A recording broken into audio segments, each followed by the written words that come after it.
Good morning, everybody.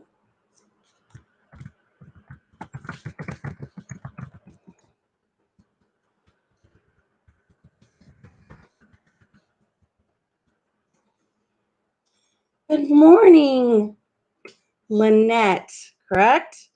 Did I get it right, Lynette? Is it Lynette? Please say it's Lynette at Coffee Angel Crafts.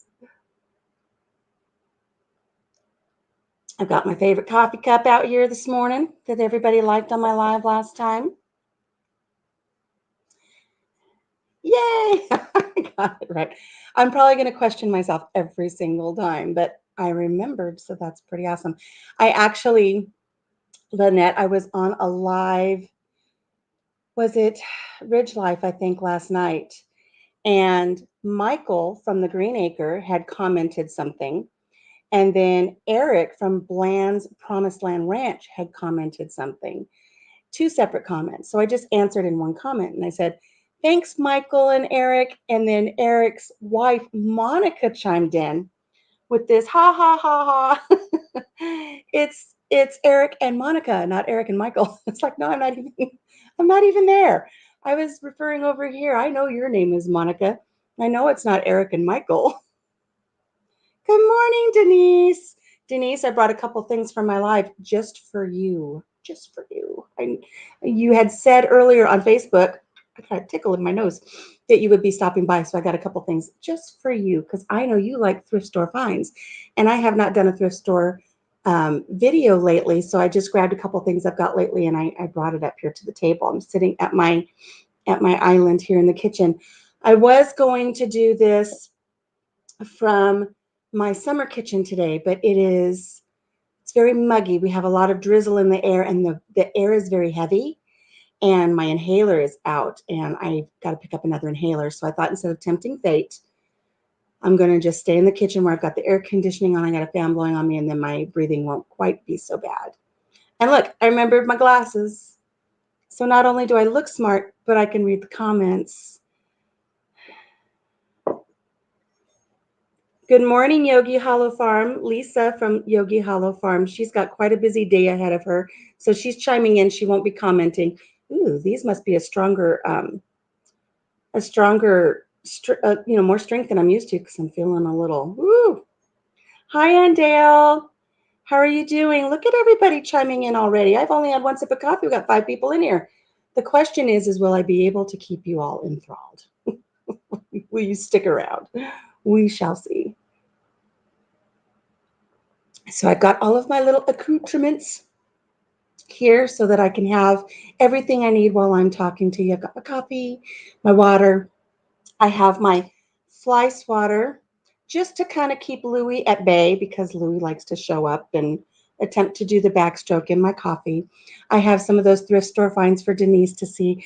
Got a couple other things here. So I just thought I would spend the morning with you. Instead of being really productive inside the house today, I'd rather chat and have coffee with you. Good early afternoon. Donna, where are you from that it's early afternoon? I can see you, Lynette.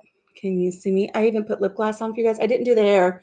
I figured there was no sense in doing the hair. I tell you what, last time I went live, or the time before, I shared with you guys that I had just done my hair and I did it with that, what is the name of that hair dye that I used? It's really kind of trendy with the young kids, and I can't remember what it's called. Anyways, I told you I wasn't happy with it because when I usually do the hair dye, you mix the color with the activators and all this other stuff. You shake it up and you squeeze it all over your head and you work it in real good. And this was just, it was like a gel.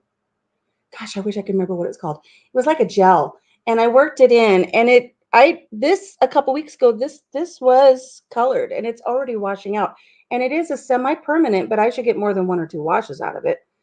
And I rinse off with cold water. So there's no reason why this still has so much, but all of this is going away.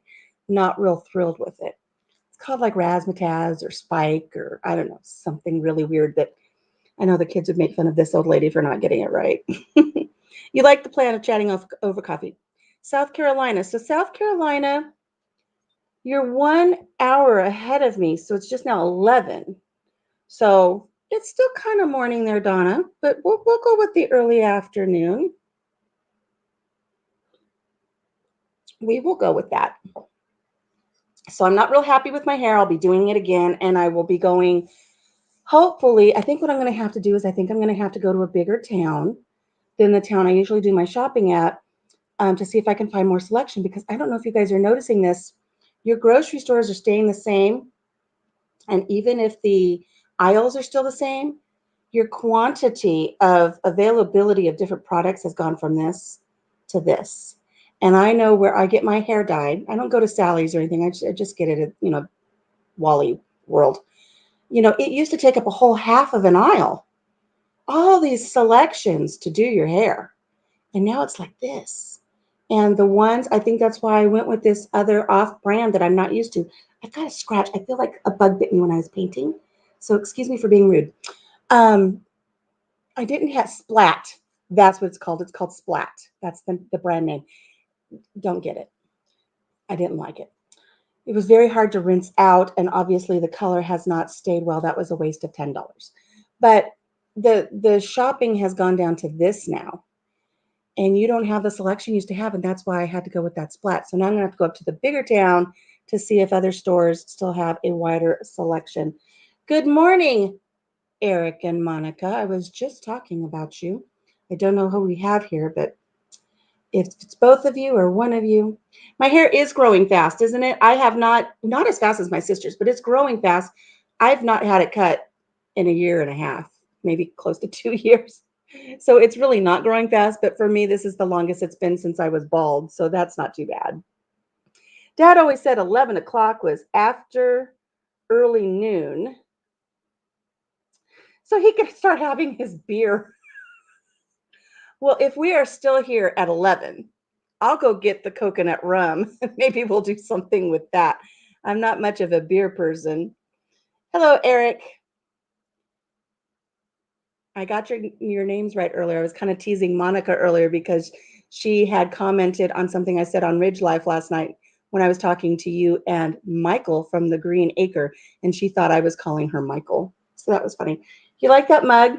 Look, it's got lipstick stains on it. Be yourself. Everybody else is taken. This was gifted to me by a friend that lives about an hour away, and she is an ovarian cancer survivor.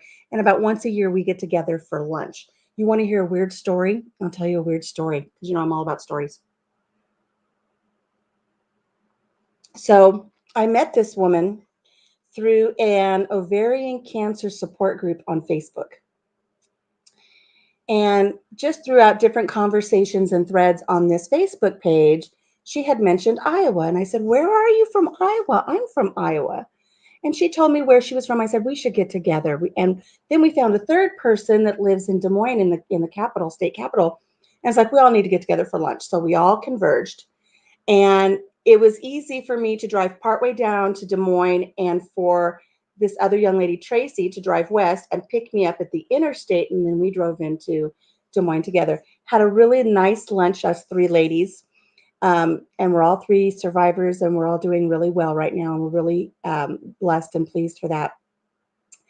And when we were driving home, I was listening to my friend, my new friend, her name is Tracy, tell me about how she had lost a friend to ovarian cancer after she had been diagnosed. She was really upset that her friend didn't listen to her and listen for the warning signs. And she ignored it because work was more important, and she just let it go. And by the time she was diagnosed, it was too late.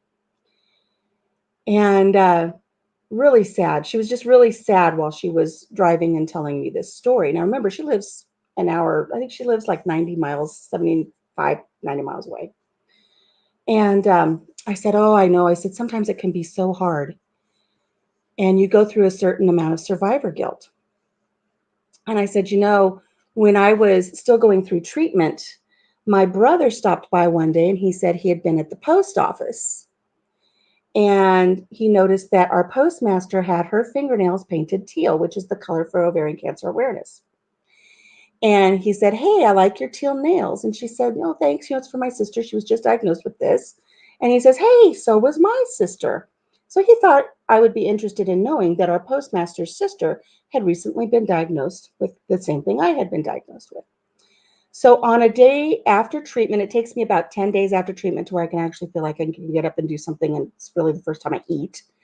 And I thought, I'm going to go into town. I'm going to take care of a few things. And my husband had recently purchased at that time these bracelets for ovarian cancer awareness. And I thought I had an extra one. And I thought, I'm going to go see the postmaster and I'm going to give her one of these bracelets to give her sister and let her sister know that she's not alone. And I'm telling my new friend this story. And I said, so I went down to the post office and stupid me, I didn't notice all of the flowers and the plants that were in the post office on the countertops. And I walked up and I was, feeling kind of perky the way I get. And I said, is the postmaster here? And somebody said, just a second, I'll go get her. And she walked up and I said, hi. And I introduced myself. I said, I hear your sister and I have something in common. I said, I wanted to stop by and give her this bracelet and let her know she's not alone. And I'm here if she ever wants to talk. And she just had this really solemn look on her face. And she said, my sister passed away. Open mouth, insert foot. I can't read a room to save my life. And I felt so horrible. And I expressed my condolences. And she goes, yeah. She goes, she died on her 50th birthday. And as I'm relaying this to this new friend who's driving down the interstate, I said, she died on her 50th birthday. And she almost drove right off the road. She's like, oh my God. And she reaches over to her glove box and she pulls out the tribute. What do you call them? Like the memorial things when you go to a funeral and they've got everything written up the pamphlet. She goes, that's my friend. She goes, the woman you're talking about is my friend that I worked with who died on her 50th birthday and did not listen to me. And it was like, what are the odds that, I mean, yeah, we're rural. I was, it's not like a big, huge metropolitan Los Angeles or Chicago or anything, but she lives over an hour away. And I got this postmaster here. And what are the odds that we were talking about the very same woman while we were driving down the road? Totally, totally crazy. It is a small world. Hello, Michael. Let me get caught up here on what we've got going on. Oh, yeah. Thank you, Eric. Everybody hit the thumbs up button.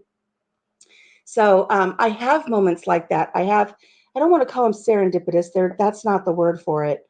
Um, I guess people just kind of call it like a God moment. It's really strange where things just happen and you realize that you've crossed this path and things are really strange. But she gave me this coffee cup and she knows that I'm a very unique individual. So she wants me to celebrate being myself. And that's what I try to do, even though I'm not everybody's cup of tea. We all know that. So, anywho, I was almost late to this coffee chat this morning. So I'm just going to talk like if you stopped off here at the farm and you showed up after I just got involved on something in Facebook, I'd say grab a cup of coffee. You've got to listen to what just happened. Awakening moments. Yes, and Dale. Hello, two old people on the couch. Morning is going great. My plans have been thwarted by a gentle early morning rain. And I'm not complaining because we do need the rain. It's not enough to really fully water my garden. Oh, my dog is coughing up a hairball. Um, but it really thwarted my plans for today. I was going to get up early this morning and take care of all of the coop kids. And then I was going to paint on my barn quilts. And then I was going to paint the deck. And I was going to do a couple more things outside, get one of my garden beds that we're doing on the deck ready. And I woke up this morning about 5:45, 6 o'clock. My husband was already up and he had made some coffee. And it's like, oh, there goes my whole day. And now I'm relegated to the inside where I have to do laundry, which really is not that exciting. I've been putting it off because I've been outside working so much. So, anyways, this Facebook thing. I don't know how many of you here follow Doug and Stacy Off Grid Living or Off Grid with Doug and Stacy. It's Off Grid with Doug and Stacy. I really, truly enjoy their YouTube channel. And they have a Facebook page. And anybody that really kind of goes along with with what they're doing. They're called Homestead Homies, and so I belong to that page. Well, they live entirely off grid. They have no electricity. They do not have running water. They do rain catchment system. They have their own garden. I think 90% of the food they eat is out of their garden. And I've learned so much from them. And matter of fact, Stacy was the one who inspired me to do my summer kitchen. They've inspired me to start my garden. So many things. They inspired me to get the guinea fowl. So they've inspired me to do a lot of things. I really enjoy watching them. Really good people. Well, recently, Doug has started building a log cabin for his mother. His mother bought a log cabin kit and he's building this for her and he's putting such detail and extreme care. What a great son. His mother is so blessed. He's really doing this great job building this cabin. And somebody had commented on their page today. They said, this kind of just showed up randomly in my news feed. And I'm kind of wondering, what is the fascination with building a log cabin and with your channel? And I think that's an honest question. What's the fascination? Some people may not understand, and you're missing an opportunity if you can't answer it nice and maybe educate them a little bit. Hope that rain keeps heading east to hit us. The garden could definitely use it. Absolutely. Oh, you're waiting for a tropical storm, Donna, to come across Florida. I saw that. It's tropical storm Elsa, I believe. Yes, stay safe, Donna. Donna, you watched Doug and Stacy. Love them. Dream lifestyle. Hard to do with two little kiddos, though. Maybe someday. Green Acre. I don't know. I don't know how far they're going to take it. But Roost and Rescue just bought 16.07. She likes to put the point oh 0.07 in there. She says it's all about the decimal acres in Missouri. Oh, it's really raining now. And they are going to move off grid with 10 kids. I don't know how they're going to do it, but kudos to them. I can't even imagine just bathing them all without running water and heat, but they're going to make a go of it. So if they can do it, you can do it with 2 kids. Their name again is Off Grid with Doug and Stacy. If you go check them out and if you subscribe, please tell them Country Mama sent you over, because this is the whole debacle this morning on their page. Anyways, he had posted a video of what they're doing now with this log cabin build. This one lady wanted to know what the fascination was. And comment after comment after comment are people saying, if you don't like it, just keep scrolling. Why you got to be a troll? What do you got to bring your hatefulness here for? Some of us like it. I mean, just negative, negative, negative, negative, all the way down. Telling, way to go, Karen. Why don't you worry about your own business? And it was just like, that's not the community that Doug and Stacy are trying to build. And why are these people coming in here and being so negative? So I commented on it and I said to the lady, I said, I understand that sometimes the written word can be misinterpreted because it lacks tone and inflection. And maybe instead of her saying, what's with the fascination about a log cabin in your channel? And then everybody getting nasty. Maybe she's like, hey, this popped up in my newsfeed and I'm kind of wondering what's the fascination. She doesn't know anything about them. What's the fascination with this log cabin thing and with your channel? Maybe it was a genuine inquiry. Everybody's being nasty. So I said to her, I think her name was Cheryl. I said, I'm going to give you the benefit of the doubt because the written word can be interpreted wrong. And I said, this is what this is about. And this, it's a really neat channel. I hope you get to check it out. I'm going to choose to approach this differently than those who are being negative. And hopefully you'll give them a chance and see what it's about, because it really is neat. He's doing a great thing for his mom. And I left it at that. Well, somebody commented, and here we go. Oh, don't piss me off. Because then the passive aggressiveness comes out. That this lady commented, and she goes, Alicia, I'm not going to be offended at you maybe possibly labeling all of us as being negative haters and blah, blah, blah, blah, blah. She's going on. She's just really raking me over the coals. She says, you're what's wrong with this new normal. People just everything's going to be okay. And she goes, you just need to get over your labeling and your psychobabble. And she just went on and on and on and basically told me where to go and was really rude to me. And she goes, that lady was rude and you know it, and you shouldn't have answered it that way. And, just show yourself out the door. So I thought about it for a minute. I stewed. I was almost late to this. Bye, Lisa. Thank you for leaving it running. Maybe you can rewatch it later. Two old people on the couch. They seem interesting. I subbed, liked, and commented. I look forward to watching them. They have a lot of subs. They do. And remind me, two old people on a couch. I know your channel. I'm subbed to your channel, but I cannot remember the names. And that's something I do have to work with. The other people, Donna's saying they don't know what it is to build their old home or their own home. Once you do it, man, what an overwhelming graduate feeling you have. Graduate overwhelming. Maybe gratitude. We built our own home years ago, and it was beautiful. Yes, and not only building their own home for his mother, but a log cabin. Those logs are heavy, heavy, and they had to go 15 rows up with those logs. It was quite an undertaking, and he's really doing such a great job for his mom. You love to be passive aggressive. It's the best. So, anyways, I wrote her back. And I said, oh, goodness.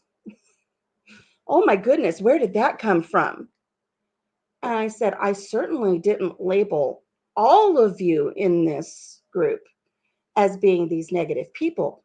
But if the shoe fits, then that's on you, not on me. You're the one with the problem. And I said, I was simply giving her the benefit of the doubt. And that's what I try to do in all situations, is give the benefit of the doubt. I worked for a school. I worked in special education, and those emails come across from either coworkers or parents. And there's just, you only have this written text and you don't know the influx. You don't know the tone. And it's very easy to misinterpret. And I learned that a lot when I had that job, because I would interpret it one way. I would respond. I totally took it wrong.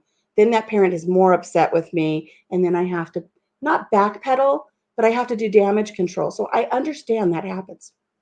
So I said, my response is not this new normal trend that everybody's talking about. I've always been this way.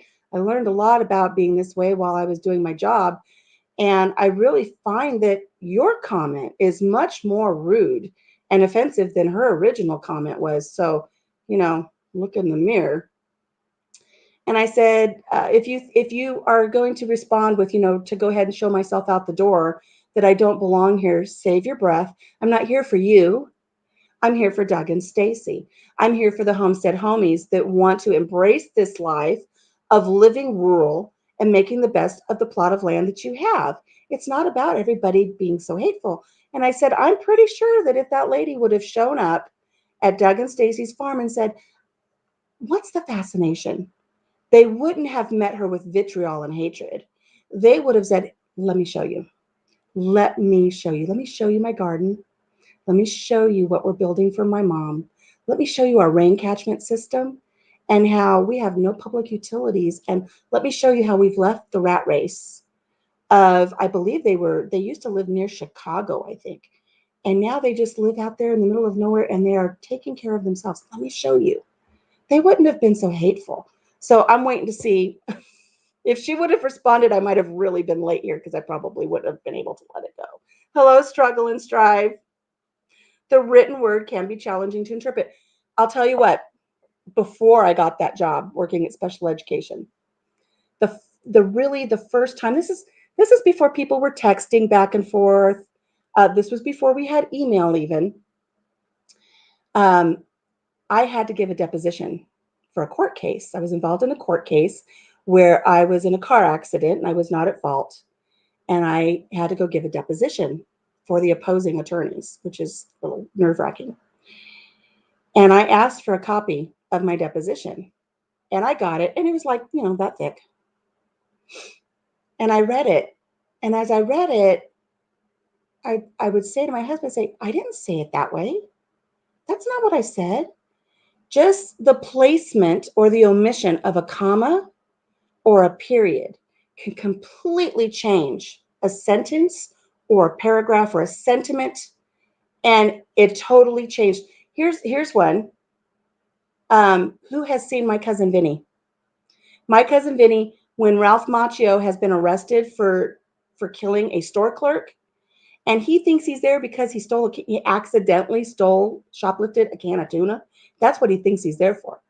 But after they left the store, somebody came and shot the clerk. So he thinks he's there for a simple shoplifting charge. And the sheriff says, "At what point did you shoot the clerk?" And Ralph Macchio thinks about it and goes, "I shot the clerk? I shot the clerk? What? I shot the clerk?" Well, when you read the deposition back in court, they flip over the deposition. He says right here, "I shot the clerk. I shot the clerk." And it totally changes the whole story, because now instead of questioning, "What are you talking about? I shot the clerk." Now it's being put in as evidence that he shot the clerk. It's a confession. So that's where written word can be so misinterpreted. If you get the chance to go see Doug and Stacy, he dresses Amish, but they're not Amish. He just supports the Amish community, and he finds that their clothes are so well constructed and sewn, and he finds them very comfortable. So he dresses Amish, and she's a complete. My Cousin Vinny is the best. My biological time clock is ticking. We quote that movie all the time. We quote that movie. We quote Christmas Vacation, all kinds of fun stuff. Leaving the rat race, living off the land sounds like heaven on earth to me. It is. We have a well, so we don't have public water. We take care of our own trash. Um, we recycle, we burn. We really try to lower that footprint. Um, we do have propane, and we have electricity. Propane, electricity. Those are really our only two bills. I do have internet. We do not have cable TV or satellite TV. We don't have TV.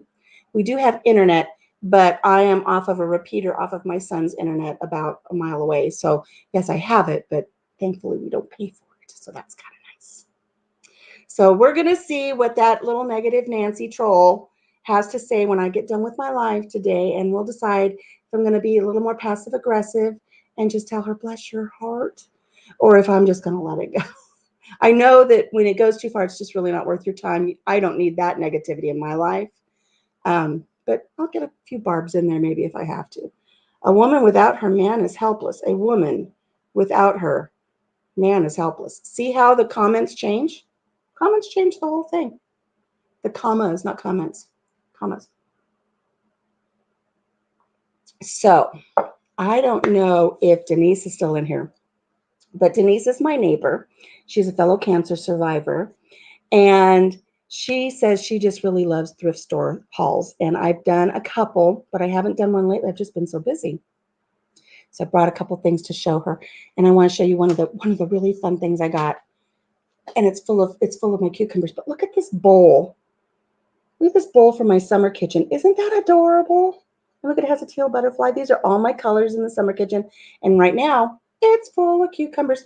Ooh, look how yellow that one looks. I might have let it go. I don't think I let it go a day too long. I snorted like it's a maraca. What's in there? Feels a little light. Um, but this is just my little cucumber haul from the last couple of days. So I thought later today when I'm done with my live, I think I'm going to do a batch of bread and butter pickles with onions in them. So I brought my pickles in. I'm going to be slicing these up, cleaning them up, slicing them up, putting them in some salt and see if I can remove some of that moisture so they stay crunchy. And then I'll cut my onions up and we're going to do some bread and butter pickles. Probably won't record this one, but I'll make a video of it another time. But I wanted to get these processed before they get away from me. But dump out the cucumbers. Oh, I paid $1 for it. Look, it's still written in there. $1. But look how cute that bowl is, Denise. It's just going to be perfect for my little summer kitchen. Put chips in it or put my little harvest in there until I'm ready to prepare them. So I spent $1 on that. And then I only found one of these. I don't know if somebody walked away with it or if my husband's using it. But look at these cute little egg forms for when I make fried eggs. And I had two of them, and I was going to do a little, Charlie Chaplin routine with it for you guys today. but I can only find one. But I like that the handle folds. I can put it away in my drawer flat, and then I can do my eggs. If I'm correct, is that what this is for? Let me know if I'm correct on that's what this is for. I believe it is. I believe this is something I put in my frying pan and I crack my egg in it, and it will give me a perfectly little heart-shaped egg that I can put in my little English muffin and make my own country mama McMuffins. So I got two of these. They were a quarter a piece. And then the last thing I brought up from my thrift store haul is, I don't know if any of you saw, I've done a couple of videos with my granddaughters where we will do a recipe FaceTime while I record it, and then I make it a video for YouTube. So that's a way that I can spend a little time with my granddaughters. And what I've decided to do is I'm going to take those recipes and any other recipes that I think are going to be heritage recipes, something that I can pass down to my granddaughters. I have that one itch. I really, pardon me, you know how you get one itch like right in between your shoulder blades where you can't reach? And I feel like something bit me when I was in the garden. Anyways, I got these little recipe cards. And I got this whole big thing of recipe cards for a quarter. And what I'm going to do is I'm going to write down the recipes that I share with my granddaughters. And like I said, the ones that will be heritage ones. And I'm going to put them in a little photo album, and then I'm going to gift that to them. And hopefully they'll hang on to it, and it'll be in my handwriting instead of something that's just printed off of the internet. And I'm hoping that that's something that I can give them, something that they'll grow to cherish. They won't cherish it now. They won't cherish it as teens or even when they're in their 20s. But as they get older, I'm hoping they will cherish it and realize what a gift it is. So I'm going to write these up for her. I think I'll do it for two of my granddaughters. Hey, Misunderstood. How are you? Yes, it is for eggs. See, I thought I was right. Look at that. That's what you're doing too, Denise. That's wonderful. Boots and Bounty, hello, good morning. I'm sorry you can't stay. Maybe you can catch me on a repeat, but I'm glad you stopped by to say hello. That bowl is cute, huh? It is. It's really cute. I saw that and was like, oh, I gotta have that. So I grabbed it. When I go, oh, I see now it's got a couple chips on it, but that means it's been loved. It's been used. It's got a history. So I love that. Thank you, Michael. I'm gonna do that for my grandbabies. You know, my husband for years on Facebook has gone by Big Papa. And it was from this, it's a country song. I got my shoes in the water, but in the sand, and how he goes off to Mexico, and all the senoritas like him because he's got the money and they call him Big Papa. And so he's kind of been calling himself Big Papa for years and years and years. I think 10, 11 years when that song came out. Well, now he's decided when he comes live here with me or anytime that I have him in a video, he's going to go by Papa Jim. So it's Country Mama and Papa Jim. And now, where was I going with that entire story? Right out of my head. Anyways, I want to ask, it'll come back to me in a minute. Oh, there it is right there, the recipes. His sisters did a wonderful thing for their daughters. When their daughters turned 15, they bought them a cedar chest. And every month or every birthday or every Christmas, the gifts they received were things to be placed in their hope chest, in their cedar chest, so that when they got married, they would have the basics that they needed to start their life.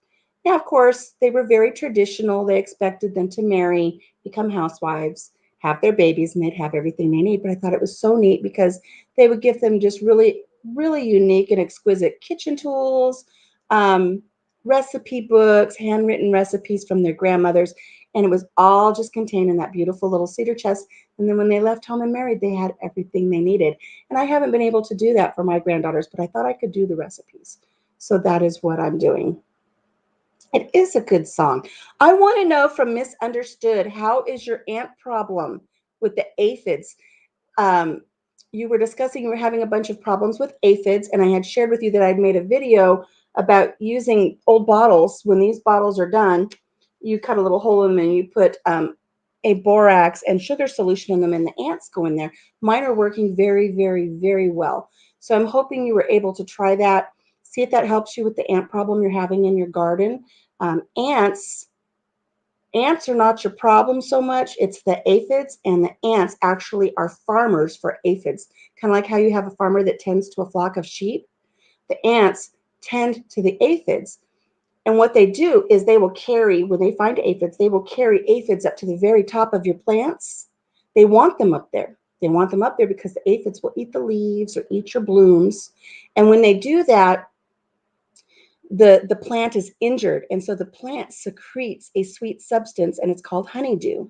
And the aphids don't necessarily want the honeydew, but the ants do. So the ants carry them up there, so they will bite the plants, and then the ants eat the honeydew. So they will take these aphids wherever they want them. So the ants are almost as detrimental, truly, as your aphids are. So you can get rid of your aphids, but you got to get rid of the ants too, or else they're just going to carry aphids to another plant. So hopefully you can try that. I've got the video up. You can see about making those, and it's a great way to reduce and reuse and recycle, and then also put something there in your garden. Donna, you're doing that for your granddaughter as well. I'm so happy to see that. I think it's a lost thing. Oh, I don't know if Karen, my neighbor Karen, showed up in here or not, but I stopped off to get something at Karen's the other day. She's my neighbor. She's about 4 or 5 miles to the east of me, and I was going to pick up some fencing supplies that we needed, but they weren't what we needed, so I passed on them. But on top, there was a bag that had my name on it, and unfortunately, I don't have it right here handy with me, but there was this book, and it's really old. I mean, it's got to be 100 years old, and it is the book of industrial something, the industrial arts. It's an old book of the industrial arts. And in my mind, when I saw it, I was thinking industrial, like, like the Industrial Revolution. And I was thinking machinery and all these other things. I thought, why would she think I'd want that? Because she wrote on this little Post-it note, she says, I thought you would really enjoy this. I thought, why would she think I'd want that? But when I took it out and I opened it up, it's an old home ec book. So back in the day, it was industrial arts. Now it's home economics, and now we don't even have that at all in our schools. But when you open it up and you read it, it's all of the old ways of doing things and recipes, and there are handwritten recipes in there for whoever that student was over 100 years ago that wrote all of her little recipes down in this book. What a treasure. The binding is falling apart, so I try to be really careful with it. What a neat thing. And most of them, I think, is funny because it must have been in that school setting, because most of them are like individual serving size. So one of the recipes I saw was potato salad, and it said, take 2 potatoes. And I thought, 2 potatoes? Take 2 tablespoons of this and 1 teaspoon of this. And I thought, oh, you got to have a pot of potato salad if you're going to do potato salad. It's working. The ants are in the bottle and not on your corn. The rain does wash it out. The slits on the top, misunderstood. And forgive me, I don't know your first name. And even if you tell me, it'll take me 10 times to get it. The slits, make them really small and kind of push that bottle down, and it won't roll over and you won't get as much. But yeah, when you get to see where there's a lot of ants in there, just take the lid off, dump it out, put in more borax, more sugar, add your water, put your thumb over that slit, shake it up real good, put it back out in your garden. The ants go right to it. Mine are full of ants, and I've already had to redo it once. So it really is a great little ant trap. So those are my little yard sale, or my thrift store finds. Denise knows what thrift store that I go to, because we've got a really nice little thrift store in the next town. So later on, I'm going to take all of these beautiful little cucumbers, and I'm going to do some bread and butter pickles. Growing up, I really didn't care for bread and butter pickles. I don't know why, but I didn't. But now I love them, especially since I've been making them for myself. But I saw something the other day, and when I do my video, I'll share the history there too. But I did a little research on it, and the bread and butter pickle, that's another Depression era food. Back when things were slim, when you had slim pickings for meat and such, meat and cheese, the grandmas and the mamas out on the farms and where they could get a hold of cucumbers, they would do these bread and butter pickles. They would make these sweet pickles that they would can and preserve and put away. And sometimes they didn't have meat for their dinners or their lunches or suppers. They didn't have meat, they didn't have cheese, they didn't have anything really super sustainable, but they had all of these sweet pickles that they made. So they would get bread and they would put some butter on, and then they would put the pickles on and make a sandwich. And that's where we get bread and butter pickles. I never understood that until now. So I'm going to make some bread and butter pickles today. Like I said, I'm going to slice up some really thin sweet Vidalia onions and put those in there with it. And I usually make them in um, the little half pint squishy jars, but I might do pints. I might even do a couple of quarts as the season goes along. I'm not sure how much I have here today, but my son loves those so much that he will come over and he just opens the fridge and he'll just grab a fork and he just eats a whole jar. And if he doesn't finish the jar, I put his name on it because I don't want to eat out of it after he's, been digging in there, but that's his jar. He just eats them right out of the jar. He loves them so much. So I'm going to make some bread and butter pickles. But my big thing I want to make this year is I want to make more of my relish. I loved the sweet relish I made last year. I did not make enough. I need to make oodles and oodles of it this year, and I might even make a zucchini relish or blend them together as long as I have relish. You're welcome, Denise. That's really one neat thing since I have started. I've always kind of tried to educate myself in things, little things. Like if I see something, I'll say, I wonder what that's about, and I'll look it up. And so I'm finding that since I have this YouTube channel, there's more and more opportunities for me to look things up that I find curious. The other day when we were going to a livestock auction and I messed up and we went on the wrong day and we were driving home, we listened to the Monkees sing The Last Train to Clarksville. And we looked that up and learned the history of that song. And we thought that was pretty neat. So bread and butter pickles have always been, I've always loved dill pickles. Never really was a fan of the bread and butter, but I sure do love them now. I'm really going to enjoy them now. I don't know if it's because I'm taking the effort and the energy and the pride in making them myself that I enjoy them so much more. I think that has a big thing to do with it. Like, I'm really excited to make these bread and butter pickles today, but I'm not excited to go to the store and buy a jar of bread and butter pickles. That excitement isn't there. This garden last year and this year, this garden has brought me so much joy and excitement and exuberance and pride. And I love the things I'm making out of this garden. Granny Marino's here. Hello, Granny Marino. If you guys get a chance, go over and see Granny Marino. I've just recently joined her page, and I think she and I have a lot of things in common. She has a rooster that starts crowing at 3 in the morning, I've learned recently, as does mine. And she kind of ends her videos the same way I end mine. So I think we've got a lot of similarities. Words of wisdom: never stop questioning things and always do research. Not enough folks do that, and we've lost touch with our roots because of it. Absolutely. Isn't that true? That is so true. And it's funny how my husband and I are always, I think it's really great that we have that with the internet. We have that with our age of technology where we have it right there in the palm of our hand where I can look something up and say, did you know this? And it's like, no. And we figure out all kinds of stuff. And I forgot what I did. I showed him something yesterday. I said, oh, you got to see this. This is going to blow you away. Now I can't remember what it was. But Granny Marino, you love that rooster. I love my roosters. They're all named Archie. I have 3 roosters right now. They're all named Archie. And all of my girls are named Betty. So we have Betty and Archie. Now, I got a new baby chicken that my neighbor hatched. I don't know how many weeks I've had them now, 5, 6, 7 weeks. Got this tiny little day old chick that I brought home the other day. And she goes, I don't know what it is because she has several breeds of chickens and she just incubated an egg that she found. She goes, I don't know what it is. I don't know what this chicken is. She thought it was going to be an Americana. This chicken, I've never seen a chicken she might be part bantam. I don't know. She's very short and squashy. And she has this huge breast. I mean, when she walks, she gets into a room 3 seconds before the rest of her gets there. And so we're naming her Dolly for obvious reasons. So we have Archie's, Betty's, and Dolly. And I'll have to do a video and show you Dolly. Or she's like a Mae West. I mean, she's just all out there. She's so funny. 10 flies named Louie. Uh-oh. Eric's not fond of his roosters right now. I don't have any Louis swimming in my coffee. Louis and Frank. Those are usually the names for my flies. So, and then when we had our chickens, then we got ducks, and all of my ducks are named Waffles. So I have chicken and waffles. So, and if they're very unique ducks, they will get a first name, but they're always Waffles.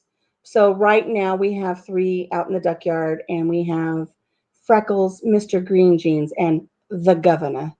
The Governor is an Indian runner and just always so stands proper and kind of just runs the show. So we call him the Governor. So, and then we have our turkeys, and I initially just kind of went after Doug and Stacy and just called them Mr. and Mrs. Turkey, but that evolved into Chandler and Monica, and then Chandler passed away, and now we have Joey and Monica, and now I've got 5 more turkeys out there, and I don't know what I'm going to name them. So I don't know if they'll get individual names or if we're just going to come up with something silly for them. Hey, Garden State Gardener's here. Welcome. I'm glad you could stop by. Garden State Gardener was nice enough to show one of my videos during his seed giveaway the other day. He's got a um, really neat channel. He just really loves gardening, and he shares his knowledge and he shares his wealth, and he blesses people with seeds. So he's really neat. You should go check him out if you haven't yet. 2 white turkeys named Noodle and Chowder. Turkey, Noodle, Turkey, Chowder. Now, see, here's the one thing that I don't know if you know about me, Lynette, is I don't eat meat. So I don't eat anything that we have here on the farm, and so I don't name them food. Um, they always kind of have other funny little names, but we don't name them food. So speaking of unique names of what we have here on the farm, I have one potbelly pig that lives out there with all of the coop kids, and his name is Sir Oreo Pigglesworth the Third. So he has a very proper name. And so we call him Oreo, or we call him Pigglesworth, or most of the time I just call him Pig, Pig, Pig, and he comes a running. Hi, Free Handley Maid, how are you? And Dale, boy, lots of people showing up to have coffee with me this morning. Thank you. So let's get back to my garden speak here. I wanted to show you something. I find it so funny. My husband will spoil me. I never want for anything. If I even mention in a Facebook post to a friend that I was looking at something and maybe I might want it someday, 3 days later, it shows up at the door. He'll see that, and I don't plug it so that he sees it. It was that one comment that I made to my cousin about a Danish whisk. She said, "Oh, have you seen these Danish whisks?" And I said, "Oh, I love those Danish whisks. I have one and I want more. I love them. I really don't even use my traditional whisk anymore. I use my Danish whisk when I mix up my bread doughs and all kinds of, I just love that thing." So I told her I love it and someday I want to have more. My husband saw that and it showed up here at the house. And so I'm realizing that he sees things. I had little pinch bowls for my salt and pepper, and they're ceramic little, they look like little Dutch ovens. They're really cute. He got them in teal for me. And one day I was moving something on the counter and one slipped and the handle broke off. And I was so heartbroken. But, I'll glue it back together. I'll make it work. Not a big deal.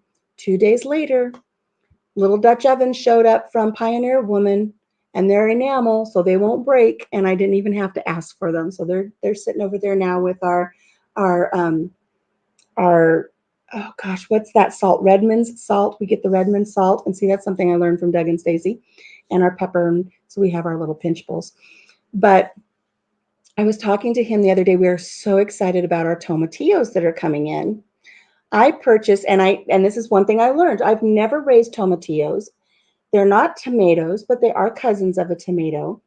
And when I was doing research about tomatillos, I learned you have to have 2. They have to cross-pollinate. If you bring home 1 tomatillo, you're going to get a nice plant, but you're going to get no fruit. So I bought 2 tomatillos at our local little farm store, and they were about this tall when I brought them home. And we planted them side by side in a big metal feeder that we have. Those things are over 6 foot tall. They're huge. They're so huge, and they're just like spilling out over the container. I had them in a tomato cage, and that wasn't enough. So then we had to put a big 6 foot wire wrap around them that we had found in the corn crib. And it's like, okay, now they can grow 6, 7 feet tall and then spill over. We're getting all of these little paper lanterns all over, and I'm so excited because I want to make salsa verde. So I'm researching the proper way, the authentic way to make salsa verde because I want to make that. And I want to put it up in my pantry this year. And I'm going to have tons of tomatillos.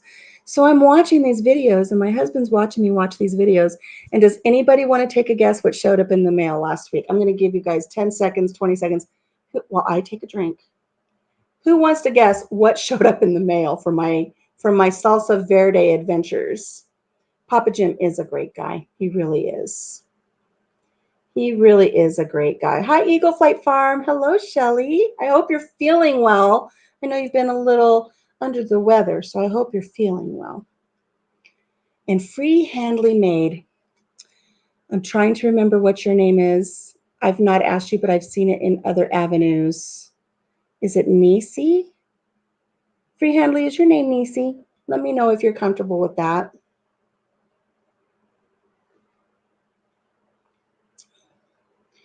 Donna, you've seen my tomatillos. I'm so proud of them. I'm so Shelly, I'm glad you're starting to feel better. Even slowly but surely, it's still a step in the right direction. Yay, Nisi, I got that right. So no guesses as to what came in the mail for my tomatillos. Hi, Biddy Boo. You've been under the weather too. I hope you're feeling better, love. Thank you for showing up. Okay, you guys ready?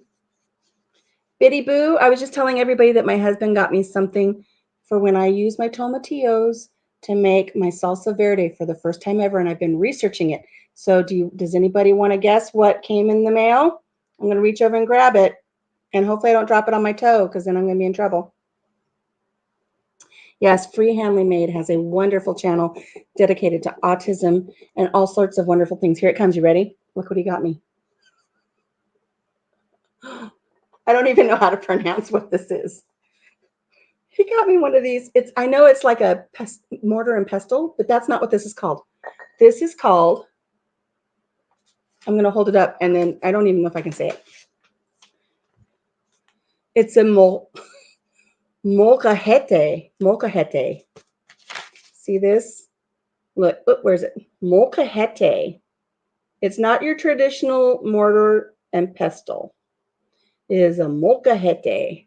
Maybe that's how you say mortar in Espanol. Somebody let me know if that's what it is. But this, I mean, it's got some heft to it. So I have to season it before I use it. Ooh, that's an irritating noise. There's no ASMR there, is there?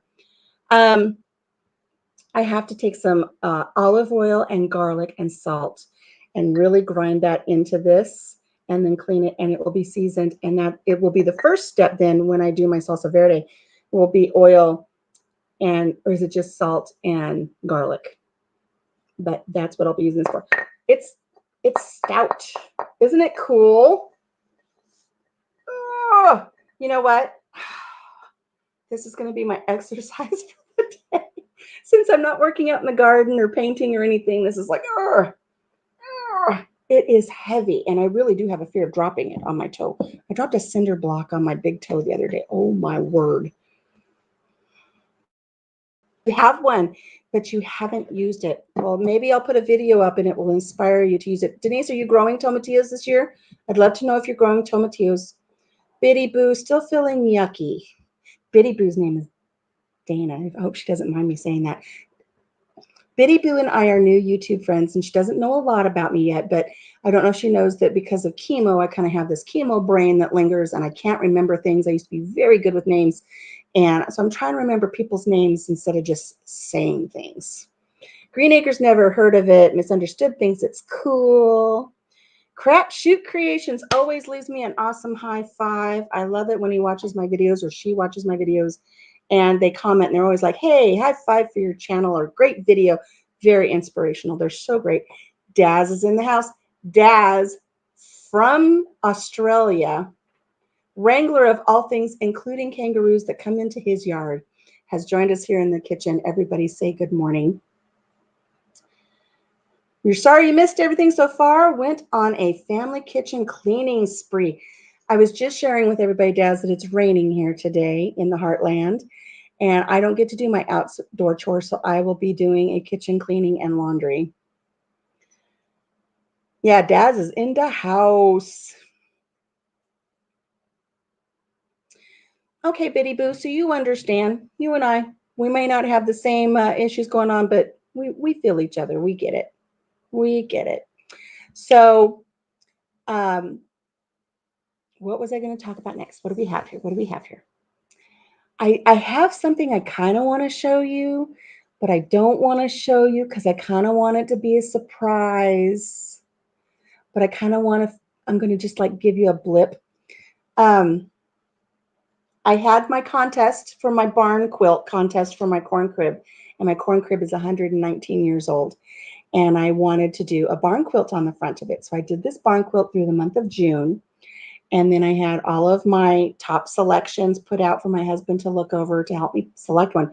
There was no way I could pick one because they were all beautiful. They all had wonderful stories behind them.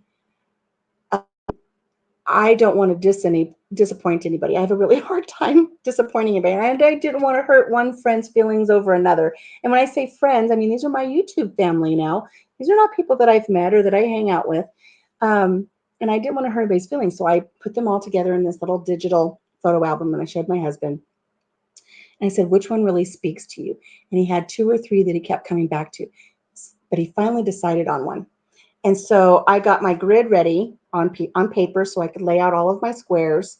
It's going to be 84 inches by 84 inches. So it is a 7-foot square on the side, the front side of the corn crib. 8 rows down, 8 rows across for a total of 64 squares that I will get to paint. And they're not all squares. Some of them will be diagonals, so the squares will be cut in half. So I wrote it all down and I put it on my little handy dandy clipboard. So when I go out, it's kind of like carpentry. You measure twice, cut once. I've had instances where I've painted barn quilts before where I get distracted. The very first barn quilt I painted outside on an old trailer, an old farm trailer that used to haul feed and stuff. I literally had dogs barking, ducks quacking, and a cat walking across the top of the trailer and then walking across the top of my head as I'm trying to paint. And I stood back and I realized I painted something where there wasn't supposed to be painted. I messed it all up. Hey, Crazy Ed, welcome. Good morning. So I've got it all drawn out here on my clipboard, and the colors are not true representations. We're going to have light teal, dark teal, white, gray, dark yellow, and light yellow. But my dark yellow, I used my granddaughter's colored pencil set to make this. I bought her a beautiful little kit. So when she comes over, she can just get out her little suitcase that has all of her markers and all of her colored pencils and everything so she can do her little art doodles while she's here. And I opened it up and I don't know where all of her colored pencils have gone, but I did not have an appropriate dark yellow. It's more of a cantaloupe color. So when I flip this and show you real quick, just know that the cantaloupe color is going to be a darker, kind of a maize yellow color, but here it is. Ta-da! There's the barn quilt.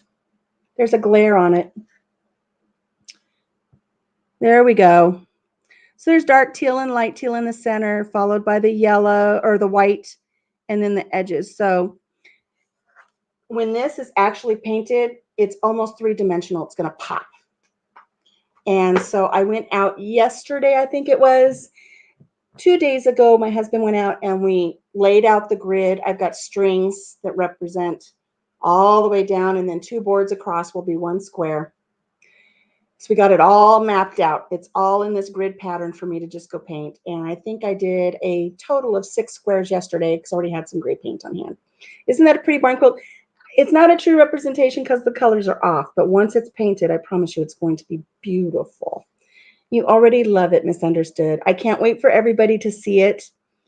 I really battled with what to do with this because I had a lot of people questioning about how I was, hello, Downtown 66. Downtown 66, she submitted a beautiful pattern. It was in the top running.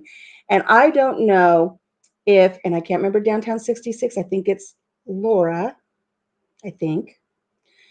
Um, she submitted one with a beautiful history. And I want everybody to know I read every story that went with the quilts that were submitted, the barn quilt patterns, so that he would have an understanding of representation of what was what. And so Downtown 66, hers was like top notch. It was up there. It almost made it. But I want everybody to know of the ones that made the top finals, they're all getting painted here on the farm. So if it's Laura, it is Laura. Your barn quilt submission will be painted here at the farm. It's just not going on the corn crib, but it is going to go somewhere else. So we really love the history. Laura submitted a barn quilt that is a historical barn quilt outside of what used to be a Civil War hospital. It's in Missouri. It was the Civil War hospital for the Iowa um, soldiers from Iowa that were injured in battle. They would be taken to this hospital, and such a neat history. And it almost made it, but there was something about this one. Off Grid with Doug and Stacy's in the house. I was talking about you guys. Everybody can confirm, Doug and Stacy, I have been speaking nothing but love words about you guys all morning. Where is it? Good morning, Stephen. So Off Grid and Doug and Stacy want to know, really, where is it? Where is what? My barn quilts? The words of love? Where I'm talking about you in the beginning of my video? So Doug and Stacy, I went off on a little rant earlier. You'll know what I'm talking about. You guys posted your most recent video, and you had the one young lady that said, this popped up in my news feed, and I don't understand what the fascination is. And I replied, giving her the benefit of the doubt, that I thought maybe just because of the written word, it was misinterpreted, and I wanted to um, answer in a positive way as opposed to some of the negatives that were coming her way. The hospital. Oh, yes, the hospital. Okay, now I get it. Doug and Stacy want to know where that hospital is that has the barn quilt. And so, Laura with Downtown 66, if you could comment and let Doug and Stacy know where that is. I don't know if it's the place that they toured. They had a video where they toured this really neat house, and I can't remember what the name of that house was. But if Laura, if you can get them that information, that would be great. But Doug and Stacy, I've been telling everybody about what an inspiration you've been for me and how I fully support your channel and everything you're doing. And anyways, I commented positively on your post this morning, and then somebody ripped me a new one. Said all kinds of very unkind things. And I don't care, it'll just roll off. But I had to answer passive aggressively. So it's kind of like a bless your heart moment. And I have been on here, so I haven't been able to see how they've responded. But I know that's not what you guys are about. You guys are not about the negativity and the spiteful and the vitriol comments and stuff. So I'm trying to. I love to see Laura's barn quilt. Along the River Homestead, it will be painted here on the farm. Along the River Homestead is the one that is, don't say it. Oh my God, I can't remember the name all of a sudden. I know Chrissy. Chrissy is from Along the River Homestead. She is the one who submitted the barn quilt pattern that was chosen for the corn crib. So, but Route 66 barn quilt, it will be painted here on the farm. I received a beautiful submission from ML's Words of Wisdom from Wisconsin.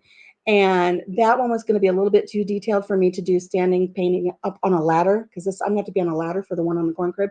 But it is going to go on a barn door that we're salvaging from our barn that was hit with the tornado. So it will go on a barn door, and I think it'll go up against our big, huge black walnut tree. It is a mess on social, Doug and Stacy. And I know that's not what you guys are about. So I put my love out there, and I was accused of being the new normal psychobabble, but I've always been this way. I always try to see the positive in it. I tried. I'm hoping she'll come over. I'm hoping the young lady who questioned about what the fascination is about the log cabin will come over, will join your channel, and we'll see what the fascination is. And for anybody who's on here who is not on Doug and Stacy's channel, the log cabin build is amazing. And I even told Doug and Stacy way back they were going to be having this contest, and I think things just didn't pan out, but they were going to give away one of these log cabin kits. And I was sharing and I was commenting and I was doing all kinds of stuff so I could be in this contest. And I even wrote and I said, hey, my barn was hit by a tornado in 1960 and it was kind of shored back up. And then we had straight line winds and it just took the barn down. We've lost our barn, but I have a perfect slab. I have a perfect slab out there waiting for a beautiful log cabin. And I'll give my kids this house and I'll go live in the log cabin. But it didn't happen. That has to be Stacy, because when I read that last comment, I heard Stacy's voice. What did she say? What did Stacy say? Dang, it's a mess. Yeah, you guys, Stacy's wonderful. Doug is wonderful. Really neat people.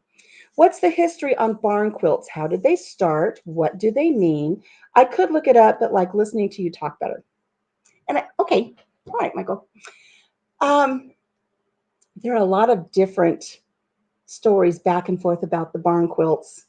Um, some say it just kind of started as a way to dress up a barn. I think what the really neat thing is, and the thing I find fascinating about it is reportedly, and some say that this isn't true, but some say it is. Reportedly, way back in the day, certain quilt patterns had certain meanings in the Underground Railroad. So you would have, oh my gosh, there's a pheasant running across my front yard. Beautiful.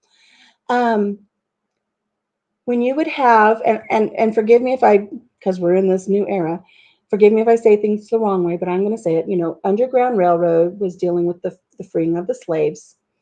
And you would have plantations or homes or farms where you would have the slaves that would be working. And they were part of the Underground Railroad, and you just can't come out and talk about it. So you had to have your signals. So they would hang out specific quilts. They would make quilts and hang out specific quilts on the fence so that people would know what was coming down the line as far as the Underground Railroad. So, for instance, if they would hang out a quilt that had a wagon wheel, that would signal the slaves at the other farms that, hey, in 3 days, everybody converge on a secret meeting spot. There's going to be a wagon that will take you to safety. So they all had meanings.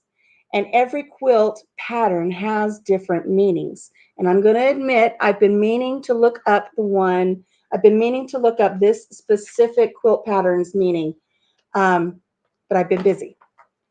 So the one that's at the hospital, it's a star pattern, but there was one submission where somebody said, I really wish you would do the flying geese pattern, which is a bunch of triangles all flying at the diagonal. And she said it signifies, the geese are carrying away your cancer and God has healed you. And it was a really neat submission. But they all have these different little meanings. The very first barn quilt I did is called the Ohio Star. I have a barn quilt on my chicken coop, and it is a schoolhouse. So people started adorning their barns with these different quilt patterns. And some of them may have started back when it was part of some sort of Underground Railroad. I think the quilts are more with the Underground Railroad, and the barn quilts are just where somebody said, you know what? Matter of fact, I believe there was a woman that did it for her mother, I think, and then it just kind of grew. And in different areas in the Midwest where you have these barns, there's actual barn quilt trails where there will be maps drawn up where you can follow the map and drive around and see all of the different barn quilts that there are. So I'm kind of hoping, I'm not on a barn quilt trail, but I do know that there are a few barn quilts in my area. But I think what I'm going to do is when I get very, very close to completing this barn quilt, I'm going to call the local newspaper and see if they want to come out and do a human interest story on it. They came out when the barn collapsed because the barn is historical. It has a history. This farm was hit directly by a tornado in 1960, And that same newspaper did a big front page story on it. And it said it was the worst storm that they'd had since 1937. So they did this big story on this barn. So when it collapsed, I said, hey, you did the story in 1960. Would your paper want to do a story again 60 years later about this barn? So they came out and they did this story on the barn. And a matter of fact, that storm, Denise, her barn blew down the same day. Denise, who's in here, and we both lost our barns on the same day from that storm. And when I was talking to her, she goes, it's like losing an old friend. I said, you're right. That is exactly what it's like. And so I told the newspaper reporter when it came out, I said, my friend lost her barn too. I said, it's like losing an old friend. He didn't attribute that to her. He said, I said it was like losing an old friend, but she's the one who originally said it. So I'm going to see if they want to come out and do a story about the corn crib that is right next to the barn that has survived the initial tornado, and it survived those winds that I know those winds took down a minimum. What do you think, Denise? 5, 6 barns in our area were knocked down that day. And it wasn't a rotation wind. It wasn't a tornado, but they were strong, straight line winds. And a lot of older barns, even some newer barns, were actually just like picked up and folded over because the winds were so strong.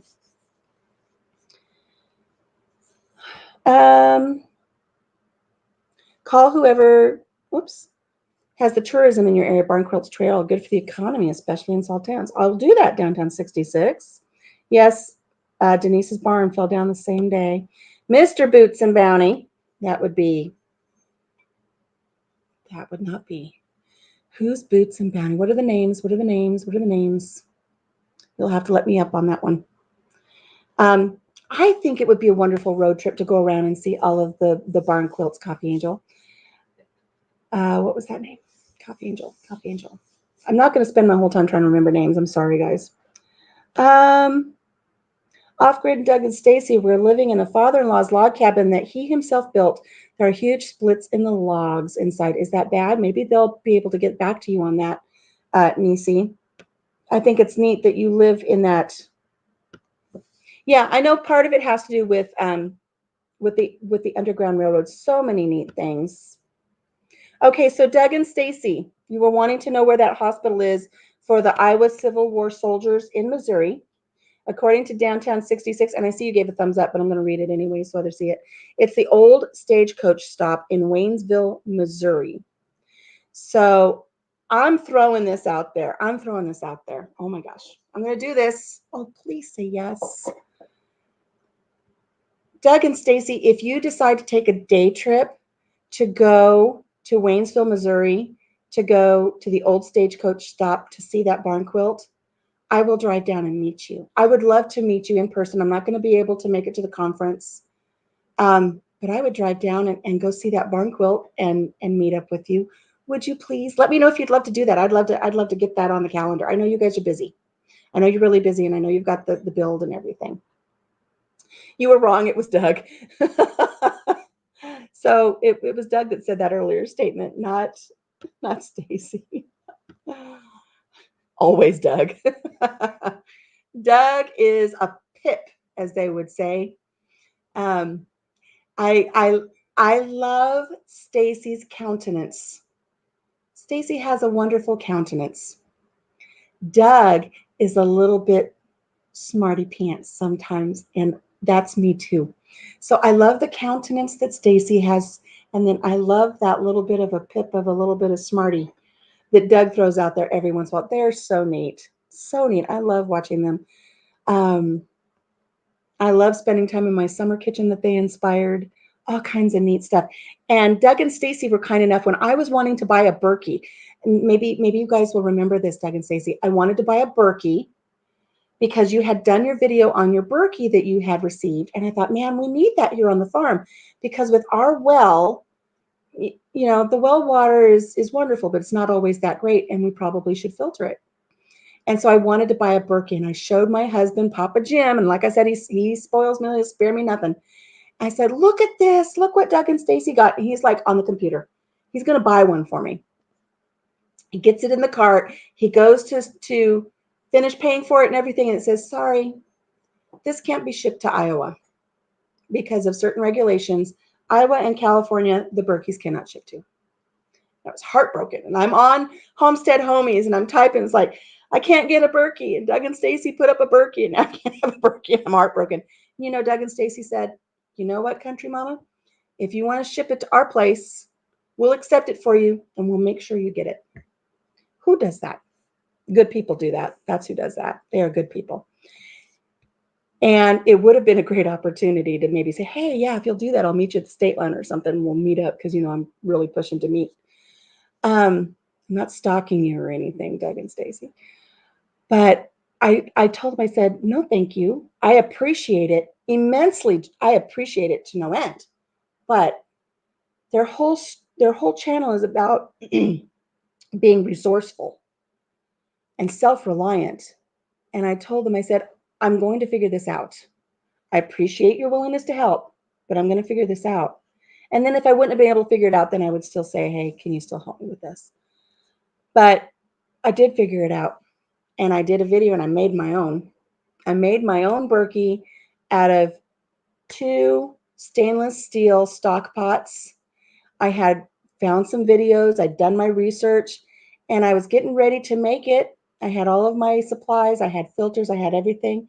And I thought, man, some of those videos are so complex. It's like, why are you making it so hard on yourself?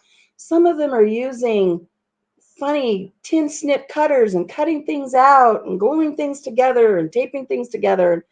And I told my husband, I said, why do we have to cut this out? Why do we have to do this? Can't we just do this instead? And I made it so much simpler. I'm surprised it hasn't gone viral yet. That video needs to go viral. Even though it's not showing the build, it's explaining the build. But instead of doing all of this cutting and using a rasp to take down all the sharp edges and taping things so you don't cut yourself on the sharp edges, I simply removed the rivets in the handle to the lid from the pot below. And my filters feed through the top pot, through those rivet holes. I screw them there and no cutting. It works perfectly. It's amazing, if I say so myself. So, hey guys, have a great day, Doug and Stacy. I appreciate you guys stopping in. I see that you're saying have a productive day. I don't know if that's you hopping off. Hey, Doug and Stacy put their link up. I like it. Everybody go see Doug and Stacy. Go see all of these wonderful channels. They're really great. Greenacre, you've been seeing more of the barn quilts. If you're ever in Iowa, drive by and see mine. It's going to be beautiful. That's what I was saying. I was really having a hard time. I had people commenting and saying, you know, are you going to paint it on wood and then put it on the barn? Or are you going to try to paint it on the barn? What are you going to do? And I want to celebrate the tenacity of that corn crib surviving minimum of 2 very strong storms that have hit this farm. So I want to paint it directly on the barn wood. And I've got those first 6 squares done, and it is soaking up quite a bit of paint. So it's going to take 2 coats. But I want to do that because I want it to be authentic. I want people to drive by and see that it's actually painted on the barn. The other way I could have done it is I could have got a piece of plywood. It would have to be good quality, have it cut down into squares. We were considering that. We were considering getting 2x2 cuts and then just painting each section and then having my husband mount it to the corn crib. And that way, if the corn crib ever decides it's going to fall, which it very well could be, it's over 100 years old, I could remove those and we could save the barn quilt. 2 factors is to me, it's not authentic, and also the price of lumber.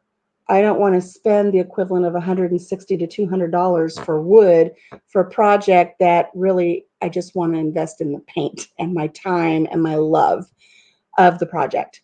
So it's going to go directly on the thing. Here's something I want to ask you guys about that barn quilt project. Let me look real quick here. Let's stop out and meet you and Papa Jim personally someday. You're always welcome, Greenacre. I'm usually in Cedar Rapids. I know that's about 4 hours away because you said you work or your company is there. We could meet up. That would be great. Hey, Rambling with the Brums, our neighbors to the north. Hello. Yeah, everybody hit that thumbs up button. I appreciate that, Daz.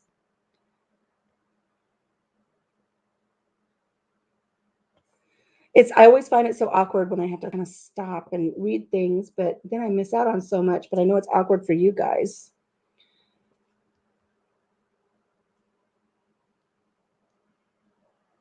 I missed something funny that Dad said. Nobody can forget you, Crazy Ed. That's true. Crazy Ed's a little crazy. He's crazier than me. Let's see. Downtown 66 says Waynesville is on Route 66 in Missouri, about halfway between St. Louis and Springfield. Great fishing, kayaking, beautiful here. Anybody coming to town, let me know. You guys, Downtown 66 has a really neat channel. She puts out a lot of historical information, all kinds of stuff about Route 66. And I was just sharing, what was it I was sharing it on? Was it on my last live? I think it was on my last live. And I'm not sure if Laura had the chance to hop in on that, but I was telling her about our trip to Oatman, which is on Route 66.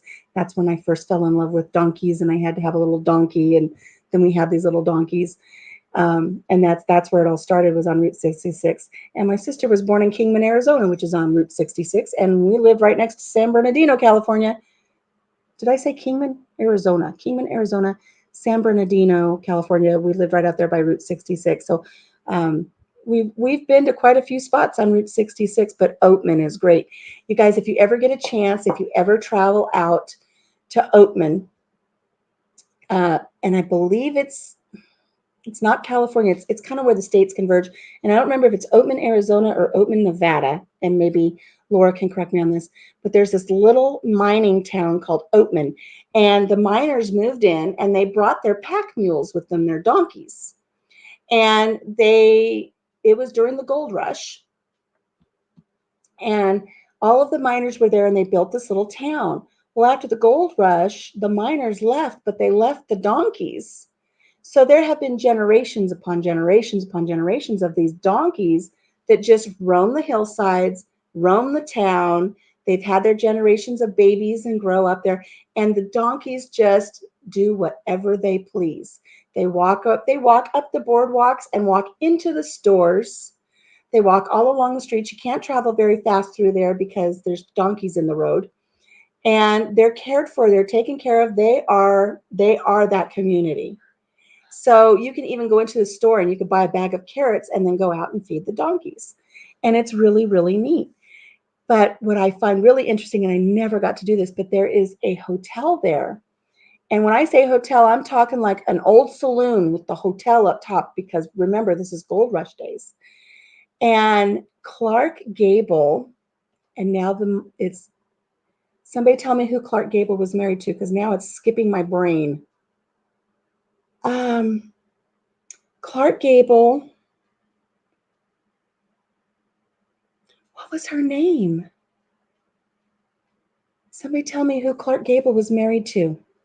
Anyways, when Clark Gable got married, that's where they took their honeymoon. They honeymooned in this little hotel, Lauren Bacall.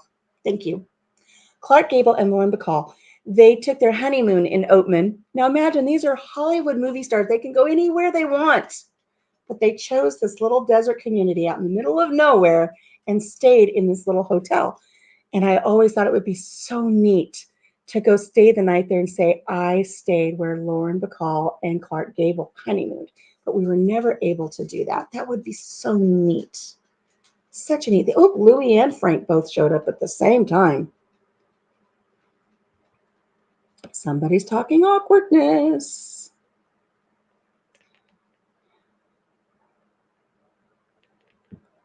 Not sure what they will do for the next one, but would make a trip out your way to say hello. We've already discussed that. And Misunderstood, she really wants to see that barn quilt. I'm going to be working on it every day that the weather permits. If I do 1 square a day, it will take me 64 days. So yesterday was the 6th, and I started painting on it. We had to get the grid done by the paint. And so I did 6 squares yesterday. So tomorrow, if it's weather permitting, I will go out and I will do a minimum of 2 squares. I might do more than that. But we'll get it going. It's a Fly family reunion. They're all showing up. They're all showing up, Louie and Frank. So let's see.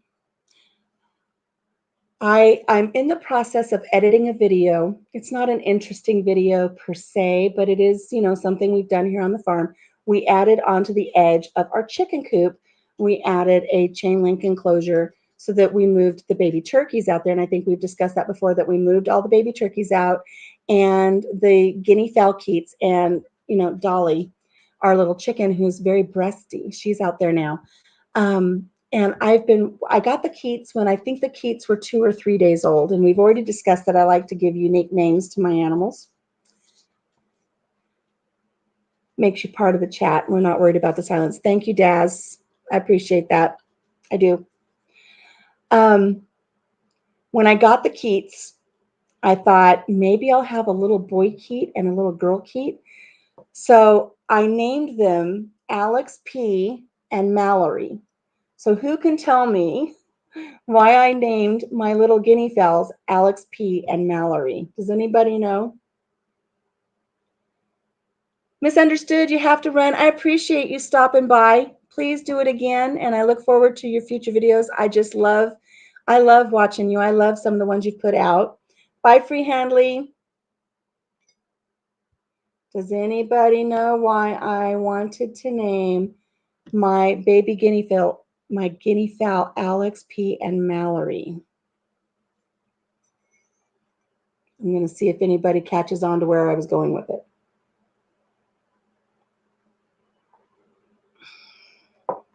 Bye, Garden State Gardener.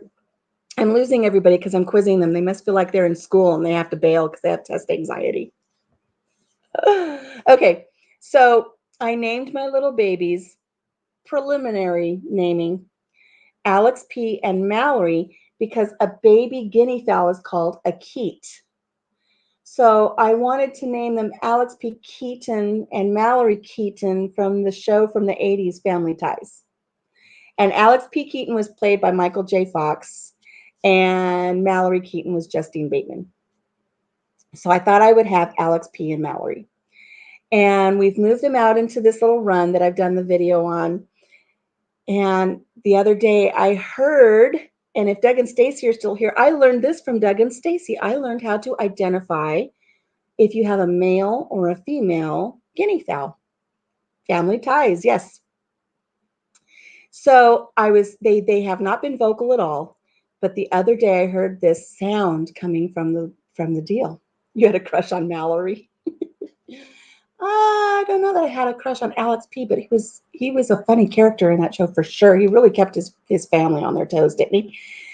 Anyways, I'm sitting out there and I hear this cheat, cheat, cheat, cheat, cheat, cheat, cheat, cheat, cheat, cheat, cheat, cheat, cheat, cheat, cheat, cheat.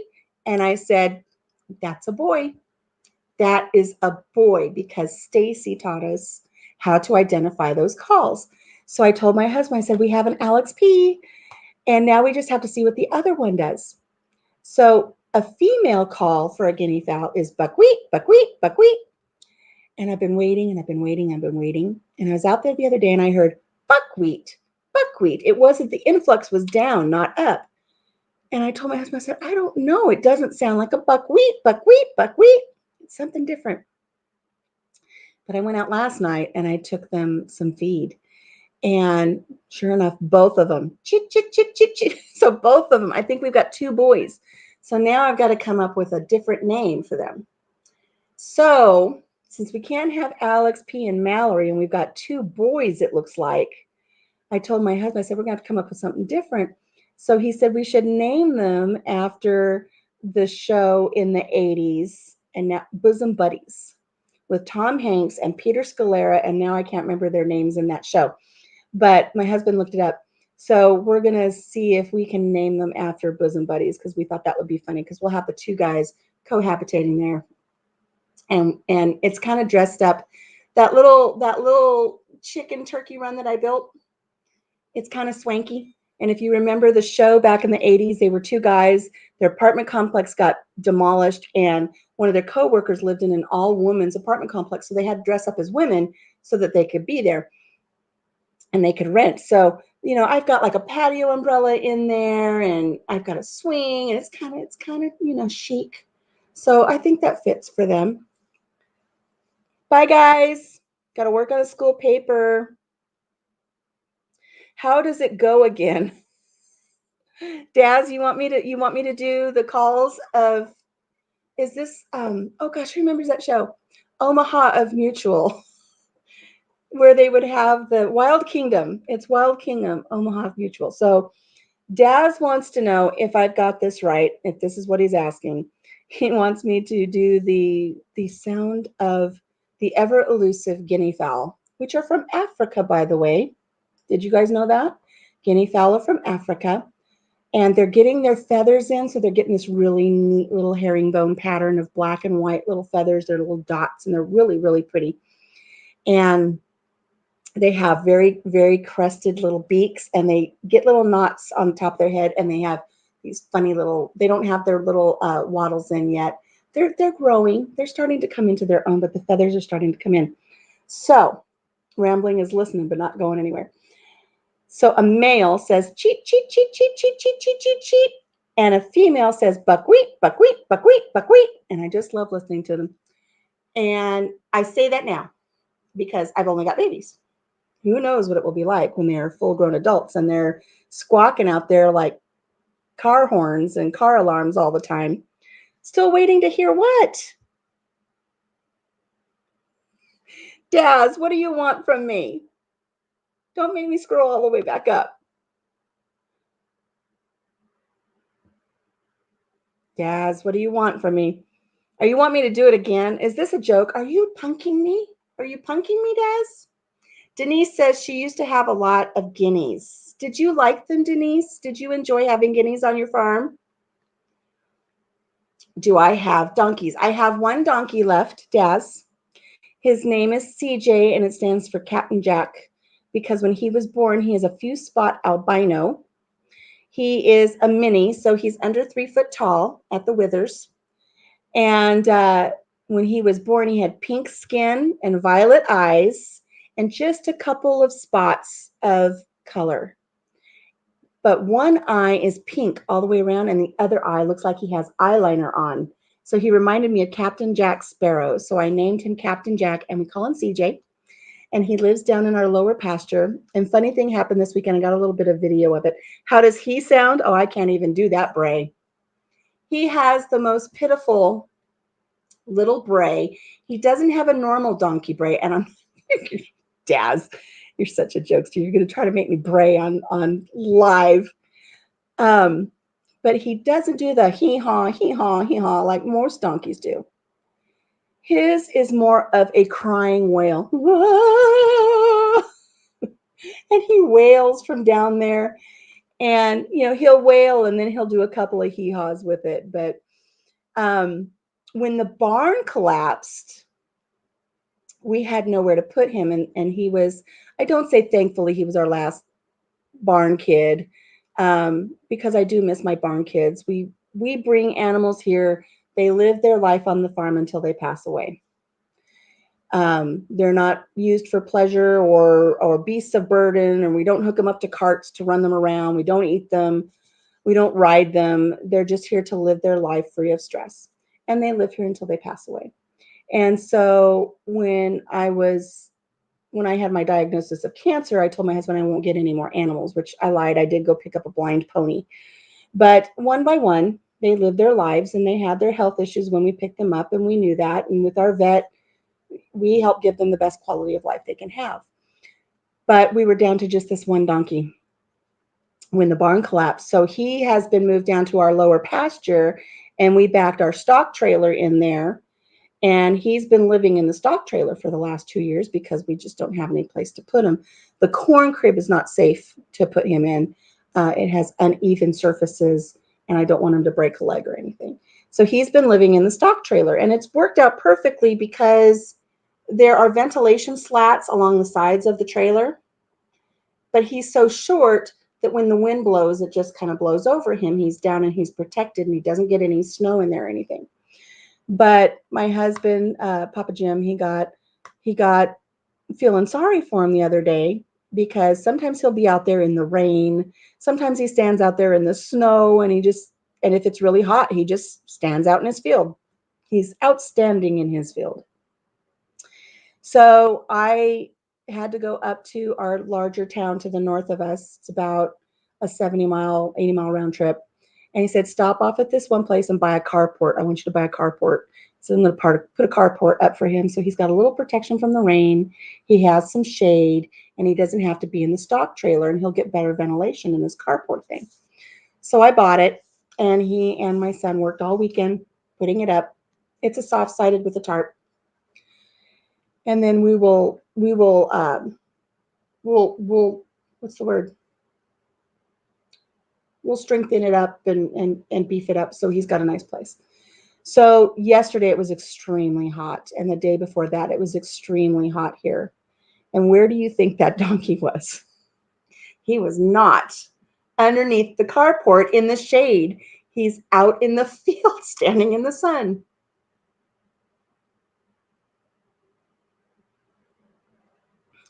What? I'm pink to gray. Better stop or you're going to lose your wrench. How does he sound again? Oh, I love to entertain. They make good watchdogs, Denise. I'm hoping that these Keats will make good watchdogs. Some of you know this, some of you don't. I've got large dogs. I've got little ankle biter dogs. We've got 4 rescue dogs here. A truck can be a mile away and it's going to turn down the road, not even coming our direction. And those dogs throw a terrible hissy fit. Bark, bark, bark, bark, bark. They're trying to get outside. They've got to make sure nobody comes on the property, and it's great. They're good watchdogs, even though that's annoying. So they always let me know when somebody's here. Well, the other day, it was a really hot day. And I had been working outside, worked up a good sweat, came inside, took a shower, came back downstairs. If you've got little kids, plug your ears. Came back downstairs, just wrapped in a towel. And it was a humid day. And any of you who live where there's humidity know you can step out of the shower, you can dry off, and you're still tacky. So I sat in the living room under the ceiling fan, and I just let that towel go. And I thought, I'm just going to air dry really good before I get dressed. So I'm just sitting there, lean back on the couch. Everything's free. Everything's drying off in the breeze. There's a knock at the door. Oh, I shouldn't have done that. The dogs are going to bark. Okay, everybody relax. There's a knock at the door. And I jumped up on the couch, and of course I don't have a towel covering me. Hey, it was me. It was me. Why didn't you do this the other day? So I sit up on the couch, and of course there's nothing covering me, and there's a floral delivery man. And we made eye contact, and then he's like this. He holds the flowers up, and he's looking down at the ground, and I'm screaming, just a minute, just a minute. Why didn't they tell me when that man pulled onto the property? Why didn't they tell me that there was a stranger here? I would have at least gotten up to investigate and run off to the room to grab a sundress or something. Nope. That poor delivery man, I didn't have any money to tip him, so I'm just going to consider the free show. Whether it's a good tip or a bad tip or whatever, he got a tip. So I ran into the kitchen with my towel, and I opened my window. I said, oh my gosh, I'm so sorry. I can't get to the door. Just set them on the table. So he put them on the patio table outside. And I felt so bad because, he had to come a long way. That's a 20-mile round trip to bring me those flowers. It would have been nice to leave him a tip. But gosh darn, those dogs didn't tell me. But now I'm hoping, if my son ever sends me flowers again for Mother's Day, I'm hoping that the guinea fowl will at least alert me to the fact that somebody is here. And that way I know not to be caught in a compromising position when somebody shows up at the door. You've been concerned if I would have given him money, it would have been a concern, huh? Especially if I had perfectly folded little singles. I know what I'm talking about. I know how to fold those bills. Now you've done it. Oh no, rambling with the Bruns. No, not that word. I said I was tacky. Tacky. Like, I didn't use that word. Don't go there. Dash, you're here to entertain. Oh no, rambling is here to entertain. You guys are funny. Reinforce. See, I get so far behind. Bye, Michael at the Green Acre.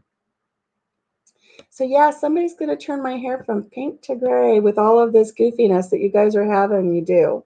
But Denise says that she liked her guinea fowl. They make good watchdogs. That's what I'm looking for. I am the talk of the flower delivery group in town. I'm the talk in several circles, let me assure you.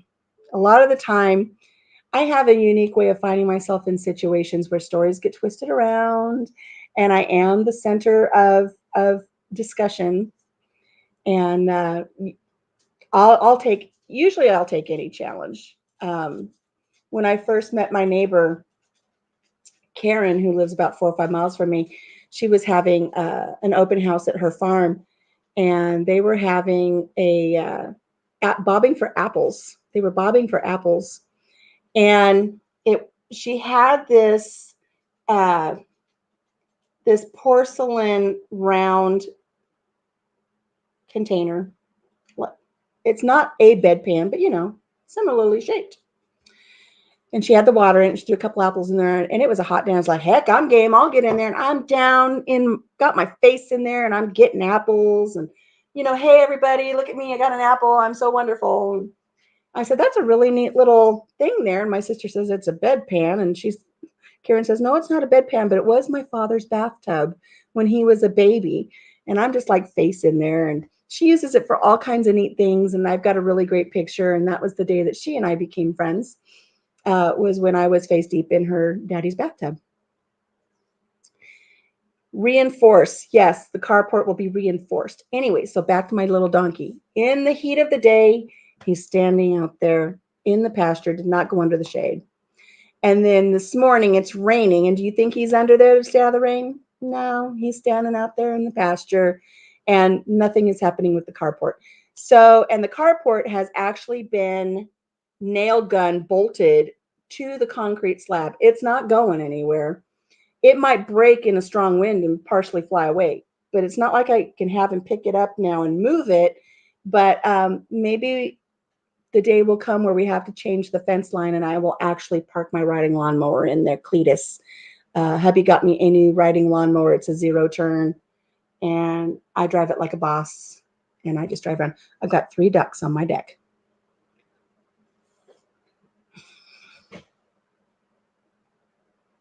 I got 3 ducks chasing a turkey on my deck.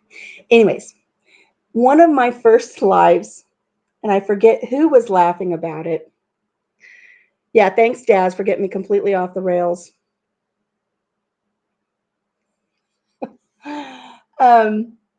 The first time I did a live, I said I think I said I was out on my deck, and I had to spell it DECK because I didn't want anybody to misunderstand when I said, hey, I'm just sitting out here with my cup of coffee on my deck. And the reason I had to spell it out and make sure that it was clear, and this is a funny story, so that's why I'm going to tell it. When we lived in California, my son and my daughter-in-law had a baby, and they moved in with us because the baby had some medical issues, and we wanted to be as supportive as we could. So we said, come on home, bring the baby, and live here. And this is when we first got like our first computer. Had our first computer, and of course we didn't want it out where everybody could play with it. So my husband set it up in the bedroom on my cedar chest. And we're all learning about the internet. Oh my gosh, I remember I almost had a complete breakdown the first time I had to learn how to use an Excel spreadsheet, all these weird things that we're doing. And my husband was watching videos. And one of the videos he was watching, there is a country music singer, and let me know if you guys have ever heard of this guy. You guys are having a little side conversation about who's an angel and who's not. Challenge all of you. There was a singer who used to do parodies of songs, and his name is Cletus T. Judd. And hence we've got our little mower named Cletus. But anyways, Cletus T. Judd used to sing this song. And I'll save the name of the song for a minute here, but I was in the kitchen and I was doing something in the kitchen, and my daughter-in-law came up to me, and she just had this complete mortified look on her face. Like she didn't know what to do. She almost couldn't get the words out. I think she found herself in a really awkward situation, and she just didn't know what to do with it. And I said, honey, what's wrong? She goes, I don't know what to do. And I said, well, what is it? She says, well, I was walking down the hallway and Jim is listening to something on the computer. I think you need to know about it. I said, okay. And I thought, oh my gosh, is he in there watching porn? What's going on? He needs to turn the volume down. And she goes, there's this song about Willie's got a big DCK. And she goes, it just keeps saying about this guy, Willie, and his big DCK. Oh, yeah, that is cause for concern. If my husband's locked in the bedroom and he's listening to a song about Willie and his big, I better go investigate. So I went in and I said, what are you watching? He goes, and he's just laughing. He goes, oh, this guy is singing. And I said, let me hear it. And it was Cletus T. Judd singing about his neighbor, Willie, who built a big deck on his house. And he's singing about how Willie's got a big deck. And she's hearing it completely wrong. And so I had to go out and assure her, honey, it's okay. It's not what you heard. So he sings this other song. He's at the end of a, oh gosh, what's his name? He's at the end of another video. And he's driving a lawnmower, a riding lawnmower, and he's singing about he wish he was a plowboy, and he's just driving around on this mower. So when we got the mower, I said, oh, we need to name it Cletus after Cletus T. Judd. Oh, that poor girl. Yes, she was so relieved when I explained to her that it was not as nefarious as she thought it was. So when we got our riding lawnmower, we named it Cletus because Cletus sings about how he wants to be a plowboy. Gosh, what is he? He's at the very end of the music video, Toby Keith, when Toby Keith sings about Who's Your Daddy. He's at the very end of that one.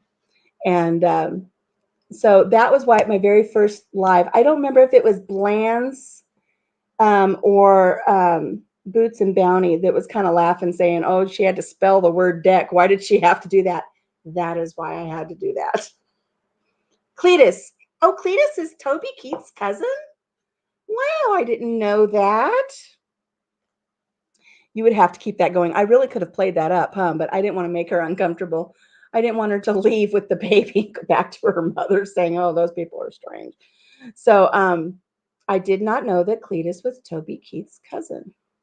I will tell you, though, my friend did the drapes for Barbara Mandrell's house. How's that for name dropping? He's not anybody's cousin that I'm aware of. So that is really neat to know that about Cletus. We enjoy him. We enjoy him and we enjoy Toby Keith. It's not Toby Keith that's coming to the fair this year. Who's coming to the fair this year? Honky Tonk Badonkadonk. Who sings that? Oh, my mind. Trace Atkins. Trace Atkins is coming to the fair this year. We might go see him. That might be a fun concert to go see. I remember my granddaughter, same granddaughter, when she was about 2. She always used to say, "Oh, Grandma, you got a badonkadonk butt," because she'd seen that video. I got much more than a badonkadonk butt. It's and not what Toby Keith was talking about, but she would always say, "Oh, Grandma, you got a badonkadonk butt." I think when she first started saying it, she would say like Donkey Kong. She's a goofy little thing. So that's what we did this weekend. We worked on the carport that is not being used. We got all of our turkeys transferred out into the Bosom Buddy turkey yard. Phoebe showed up for a little while. Phoebe is the wild turkey that kind of joined in for a while. And I had a little turkey throuple out there, but then she has since left. And Biddy Boo says, Trace disappointed her. How so, Biddy? Maybe it won't be worth it for me to sit in the stands because my back hurts after that fall I took this last week. I don't know if I want to sit in the stands if he's got a disappointing concert. Somebody else said they went to a concert, and I think it was, and I don't want to, telling lies outside of school. I think she said she went to a Luke Bryan concert and was very disappointed. It was very boring. So was Trace the same way? Is he just kind of dry, not very entertaining? I'll tell you, one of the concerts I really enjoyed going to was Sawyer Brown. I went to a Sawyer Brown concert, got to meet them backstage. They signed my jacket. I got to go to Little River Band and they signed my shoes. And I'm naming all of these older bands, and people are going to say she's such a boring person. She's not with it, not with the times, not with the times. But so those are the things that we did here on the farm. And today I'm going to make my bread and butter pickles, and I'm going to clean up around here a little bit. And I'm going to go 11 more minutes. I'm going to go 10 more minutes, and we'll make it to 2 hours. And that way I'll have enough content for you guys to come back and visit me another day for another cup of coffee. Better music from them. Oh yeah, better music from them. Sawyer Brown, great music. I got to see who was there that year. It was such a neat year. This was out in California when we lived in California, and they had a contest at the California State Fair. And they had a mascot. It was a horse. And they wanted you to name the mascot. And if your name was selected, you would get like free parking and free entrance into the fair every day. And we got these lanyards with our pass on it and everything. Obviously, since I said that, you know that I won. Um, and you got to go to all the concerts for free. Everything was included. I think we got like drink tickets and all kinds of other fun stuff. The kids got ride wrist bracelets so they could go ride all the rides and everything. And so I entered for every member of the family. I sent in an entry. And I remember one of them was, now see, that's not it either. I can't remember what it was. Anyways, I sent in an entry for everybody. And I remember one day the mail came and there was this letter from the fair board. And I opened it up and it said, Dear so-and-so, it had one of my son's names on it. Thank you for submitting your entry. Unfortunately, your entry didn't win. The winning entry came from me. And the name of the fair mascot this year is Hoofananny. And so she was, she had a little guitar and it was a horse and it's the county fair. It's like a country fair, but it was for the state. And I thought it just kind of reminded me of a hoot nanny. So I named her Hoofananny. And I won. So I got to meet Hoofananny and we had our picture taken with her. But I got to go to all the concerts. We all went to all the concerts. And we saw, like I said, Sawyer Brown, Martina McBride, and Vince Gill. Oh, I love Vince Gill. I love Vince Gill's voice. Love his voice. I was so happy to see Vince Gill. But I got to go to Vince Gill's concert, but we didn't get to meet him, and I didn't get to meet Martina McBride. But we did get to go backstage and meet Sawyer Brown, so that was really, really fun. Your fairs stink. Closest fair is New York State and Syracuse. Really want to take off a week and see the large shows. So Dana says that Trace Askin's show was kind of dry. It was funny watching this huge man that is over 6'4" running like a girl.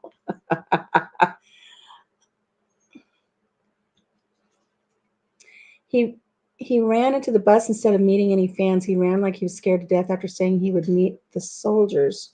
Ran past the soldiers and hid on the bus. Huh. I'm wondering, Dana, was that before or after the big concert in Las Vegas where they had that unfortunate incident that I won't say by name? I wonder if maybe he was a little triggered or something by something. I don't know. I don't know. Our fairs here are pretty good. We get a pretty good, and we're a very small county fair where we're at. But I remember in the early 2000s, I remember sitting outside the grandstand at the fair and just sitting and talking with my sister-in-law, and we listened to, oh, the name just jumped right on my head. Oh my gosh, why can't I think of their name? They're a country group. They sing God Bless the Broken Highway that led me straight to you. It was way before that, huh, Dana? 2008. Okay. Who sings God Bless the Broken Road? Why can't I think of their name? I'm really bad today, guys. I don't know if it's just I got too much in the brain and I can't remember simple things. And Daz, don't ask me to sing it because I'm not going to sing it. Oh, you've not wasted time or money on incense. Okay, well, maybe I won't go because sitting in the grandstand will probably hurt my back. I have a hard time like when I go to the schools to see my kids, my grandkids, little concerts and stuff, my lower back just hurts so bad. Rascal Flats. That's it.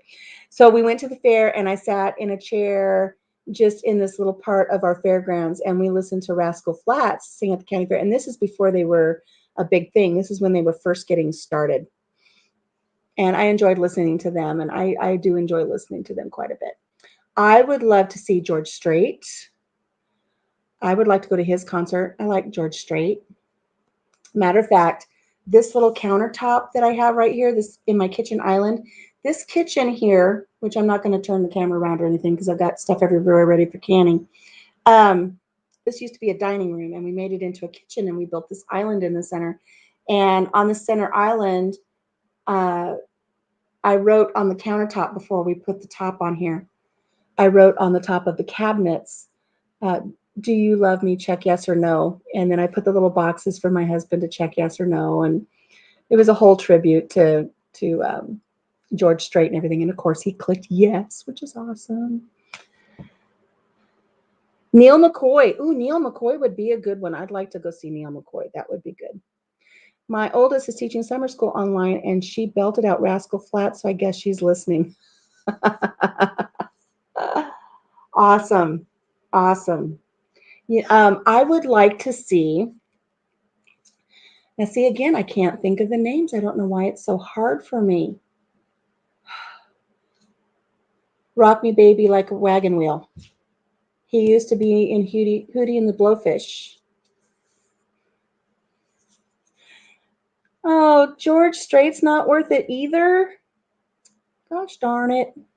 George Strait's song that he sings in Pure Country, I Cross My Heart, is in one of the videos that my son made for me for our 25th wedding anniversary. So I know he's not the greatest actor, but I do like his music. But I would like to see the guy who used to be in Hootie and the Blowfish, Darius. Yes. And you'll never see Dwight Yoakam yet. Okay, let's change this up, Dana. Let's change this up, Bitty Boo. Who would you go see again? Because obviously there are a few that have, yes, Darius Rucker. There are a few that have left you wanting. So you did like Neil McCoy. Who else did you like? Who else would be worth the money and the heartache of sitting on a bench for 2 hours? Garth. Yeah. You know what? I'm going to ask you this and see if anybody else chimes in. So Garth Brooks and his wife, Trisha Yearwood, have done a remake of the song that Lady Gaga and what's his name? From A Star is Born. They've redone that song and it's falling a little flat on me. I like the Lady Gaga version better. D. White sounded like he had a mouthful of marbles. That's funny. That's funny. Saw him 3 times. Who did you see 3 times rambling? Garth. Yeah, you said Garth. Okay, got you. Got you. You know what? I haven't had a chance to go to many concerts. You know, we had our kids. I think the only concerts I've really been to are at county fairs. Um, I'm trying to think. The very first concert I saw at a county fair was a father and daughter team. They were country music, and they used to sing "Heaven's Just a Sin Away." And now I can't think of their name.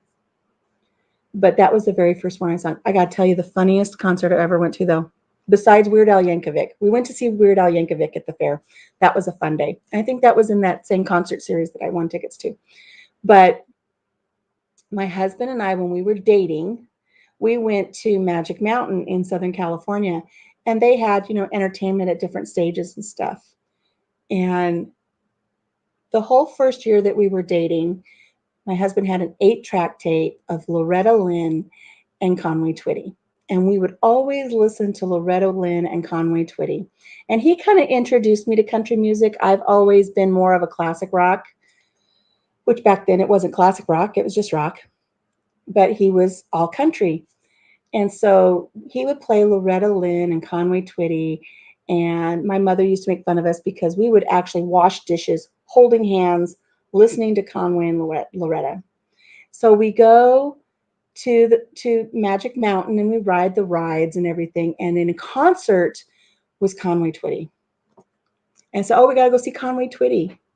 So we're sitting there and we're waiting for Conway Twitty to come out. And from underneath the curtain, this cowboy boot peeks out and it wiggles back and forth. And everybody starts screaming. You know, we're waiting for the show to start. So I'm like, woo, you know, I'm screaming and yelling. And Papa Jim got extremely jealous. I'm 15 years old. Conway Twitty was probably in his 50s or his 60s. And I don't understand what I've done wrong. But he's like this. He's just stoic and he's not having a good time now. I'm like, what's wrong? He goes, well, if you like him so much, why don't you just go marry him? And he was sour for the whole day over this older man. And I don't even know if it was his boot. But now, all these years later, and we've been together almost 40 years, every once in a while, there'll be something come on the radio or something and be like, hello, darling. And he just looks at me and we get a giggle out of it now because that's kind of our thorn in the side is the whole Conway Twitty thing. Clint Black, Tim McGraw, Van Perry, that would be good. Lori Morgan, I like her. Don Williams. And Daz doesn't do country at all. What is your favorite genre of music, Daz? Do you like classic rock? I love classic rock. That's my deal. Ramblin'. I worked as a building engineer, so I saw a lot of very large groups. The best was Rod Stewart. I sat in my office and talked to Rod and his wife for an hour as he spent the whole night picking on me. He picked on you? That's not very nice. That's just not very nice at all. You know what I like? Now, see, growing up, I wasn't allowed to listen to Rod Stewart. Even though rock was my thing, my parents were very conservative, and I was not allowed to, you know, we were churchgoers, and I was not allowed to listen to Rod Stewart sing about Tonight's the Night, or Do You Think I'm Sexy? So I wasn't allowed to listen to Rod Stewart. I knew of his music from the kids at school, but I was not allowed to listen to him. But man, when he sings the classics, in the 2000s, he came out. I think he's got 4 or 5 CDs out with the classics where he sings the classics from like the 40s. Oh, I just love that. That's really a good niche for him. Really, really like hearing him sing those older songs. And he's really, really good at it. I really like that. I would go see Rod Stewart, not for the rock and roll aspect, but for the classic aspect. If he were to put on a show out here, I would go see him for that.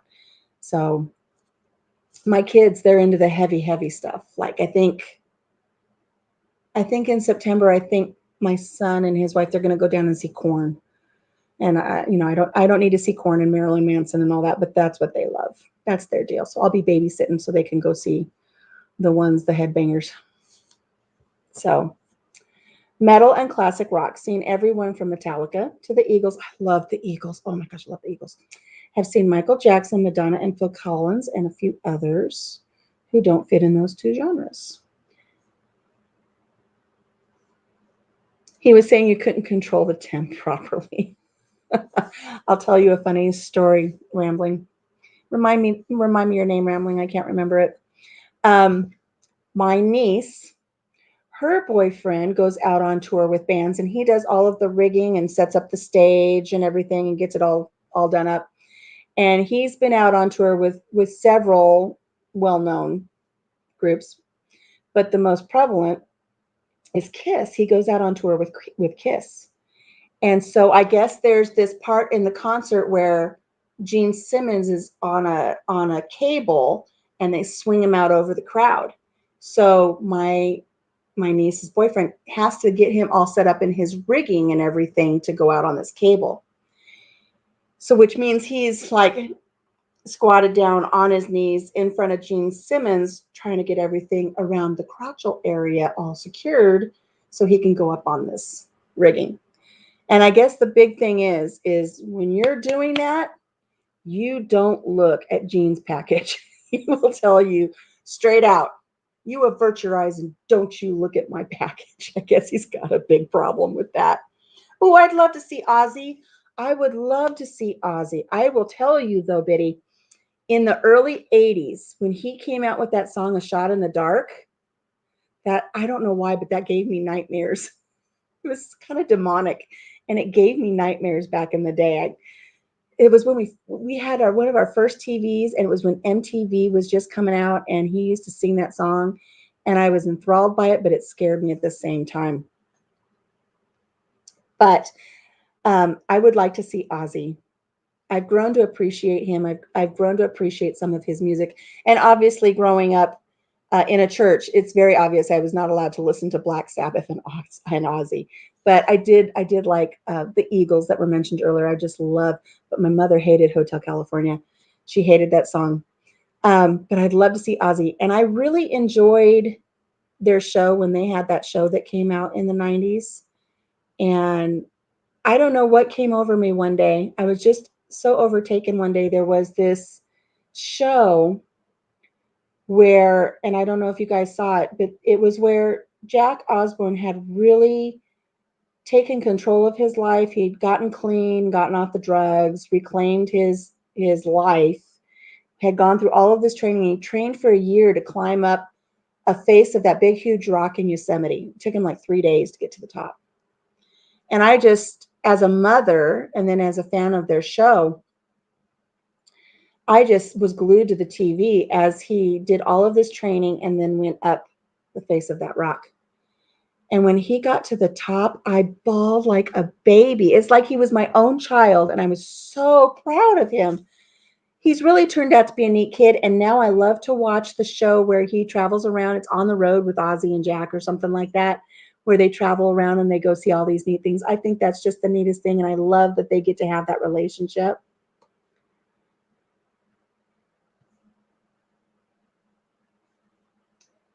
I meant to take 3 of the kids to see Kiss in November, him and Lita Ford. 5 rows back for the Eagles. Oh, that would be awesome. Hey, Tom from On the Plant, welcome. We're just yammering now about music. What's your favorite genre of music, and who would you go see in concert? Lita Ford. Wow. Hey, what's that noise she made again? No, Daz, actually, never mind, because I would have to be the one saying it. You're not live. You wouldn't be saying it. You'd be typing it. And then I'd be going, wow. And then you'd be making fun of me again. Zero respect for Elton. Really? Why is that, Rambling? What's the deal with Elton? I think that's some of the music when I was growing up I was kind of allowed to listen to. You know who I love is Fleetwood Mac. I would love to see Fleetwood Mac. I used to babysit for this lady, and she had the LP of the Rumors album, and I would just listen to that over and over and over. How's it go again? Wow, Daz. Oh, he's very conceited. Well, I think that kind of goes hand in hand with his persona. Do you think it's his conceit is, this is a weird way to say it, is it genuine or is it part of his persona as a performer that he's conceited? Oh, he treats folk like crap. See, I don't like that. You gotta treat people good. Joe Walsh, guitar pick. That's pretty cool. I love Stevie Nicks. I love her. I used to have a flowy shirt.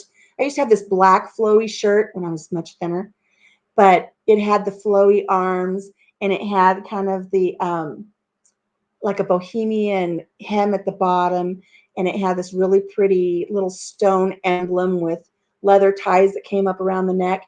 And I always felt very Stevie Nickish when I would wear that. And my hair, my natural hair, well, not this because this has a lot of gray in it, but when I was younger, my natural hair was her hair color. And I would have, I'd flip it all back and everything. I really like Stevie Nicks.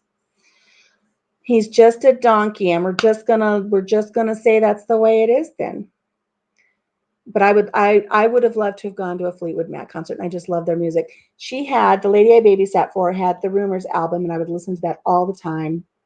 And then she had a George Carlin album, and I really wasn't old enough at the time to really listen to some of the stuff that George Carlin was saying, but I loved listening to him. I could still say the 7 words you're not allowed to say on TV. And I can say, he used to say that thing, oh, beautiful for smoggy skies, insecticided grains, from strip mined mountains' majesties above the asphalt plains. America, America, man sheds his waste on thee and hides the pines with billboard signs from sea to shining sea. I can still remember that from when I was 12, listening to that George Carlin. He was a genius. And if you look back now about what he says about, am I even allowed to use the word politics? But if you listen to some of the stuff he was talking about, that man was very, very smart. Very smart. Very smart. But I still remember the 7 words you can't say: SHPISSCUMF,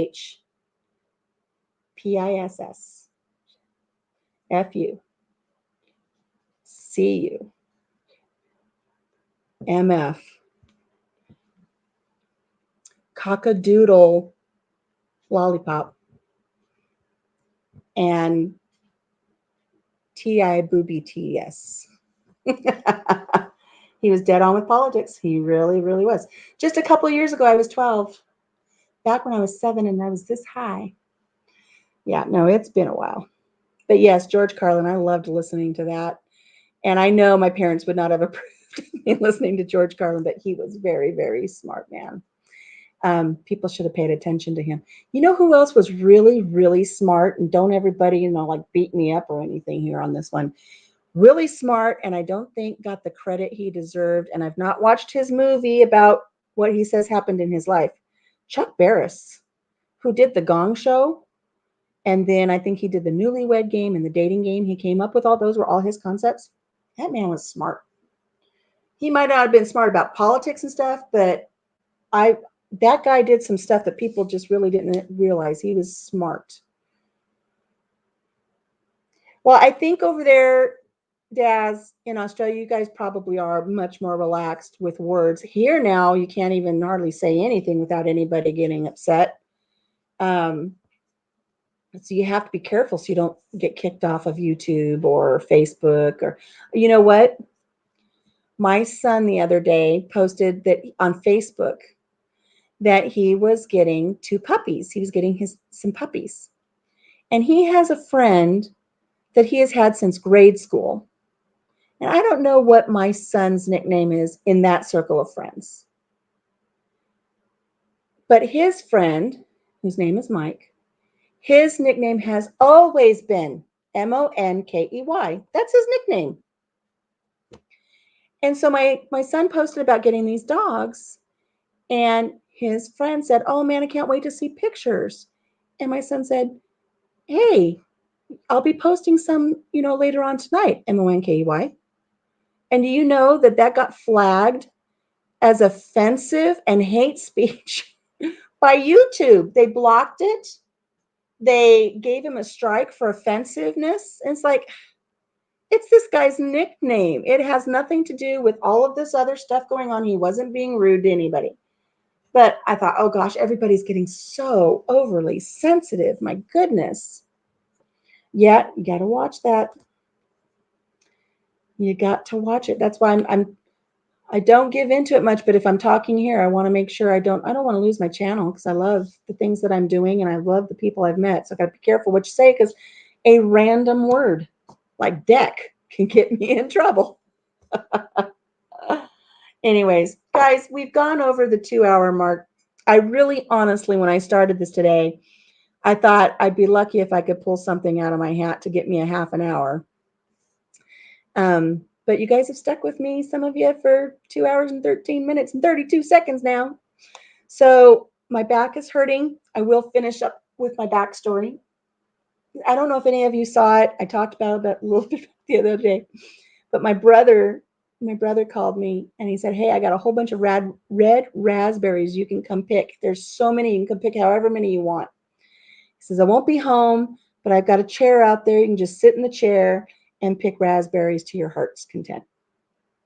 So my husband and my son had to go out of town to go get something for that carport that the donkey won't use.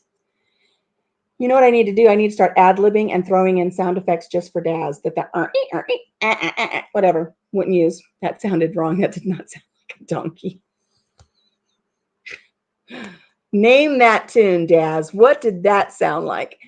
So I went over to his house and I got the chair, and it's just like a fold-up lawn chair. It's really old. It was one with the nylon netting and stuff. And he's got the raspberries on just this slight berm. So I'm already kind of at an angle. So I can't sit back in the chair and reach the raspberry. So I have to sit on the very edge of the chair and kind of lean forward on this berm. And, it's got that piping on the edge of the chair, and it was hitting me funny on the back of my thighs. So I went to adjust myself a little bit. And just when I did this, it cocked over this way. And, on Christmas Vacation, when Chevy Chase is going up that ladder and you could hear the latches on the ladder let loose right before he slides down to the ground, I kind of pivoted this way and I tilted backwards because it went into like a little hole. And then I heard this snap, and that was it. All of this fell backwards onto the ground. The chair like obliterated into a million pieces. There was broken pieces of plastic everywhere. That chair was sun-beaten. That plastic was brittle. And everything on the plastic on the arms broke except for right for where they were riveted to the plastic or to the piping stuff. And those stuck straight up and stabbed me in the back when I fell on it. So my lower back, right at my sciatica, is just killing me. At my kidney is where that plastic and the pipe tried to impale me, and also on my shoulder blade.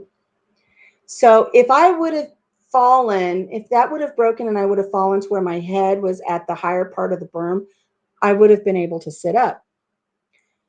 But I'm upside down on the berm, head down, feet at the higher end. I've had several major abdominal surgeries, so I don't have a lot of core strength. And I couldn't roll over either way because even on the other side, I had pipes poking me in the back. And I just laid there. I thought, this is it. This is where I'm going to die. Nobody knows that I'm back here. Anybody that's within earshot obviously doesn't know what the word help means because it's not their first language. I don't know how you say it in other languages. But I just laid there. And then, like, the squirrels are watching me, and they're saying, that's an all-you-can-eat buffet right there. We're going to go gnaw her face off. And I finally got motivated enough to roll over through the pain of having things poking me in the kidneys. And I was able to finally get up. But after that, I was pretty much done with picking the berries. Want to know a funny story, Daz? Yes, it did sound like Bed Springs, didn't it? Oh, Betty Boo, you and I. Your donkey sounds nothing like they did in Canada. Do a crow sound. Caca. I said caca. Oh, Daz, you're funny. So I did a crow. The crows sound. We have crows here on the farm. And I always remember hearing about ships, how they would have the crow's nest where the sailors would go up and look for things. And I always wondered why it was called a crow's nest. But boy, we've got crows here, and they go to the very top of our trees, and they watch everything. And when something, of course, they don't let me know when the floral delivery man shows up. But if there's a predator around, they call, and the chickens scurry. They take off. So it's kind of neat to see them up there in the crow's nest and listen to them caw. Okay. Caw-caw. Back in the early 70s, Australia's biggest TV star did a crow impersonation by going far. You know the rest. He got kicked off TV for a while. Oh, I think I know where you're going. Maybe. I don't know. Enlighten me, Daz. Enlighten me. Now it's your turn. I won't be doing sound effects for a kid's book either because I can't even make a donkey sound like a donkey. It sounds like the bed springs. Look what I discovered. Don't tell me I haven't been out working. Can you guys see my farmer's tan? I showed my husband the other day. I took my little bracelet off. I said, look at that. He goes, what is that? What happened? I said, I got a farmer's tan. I've been outside working.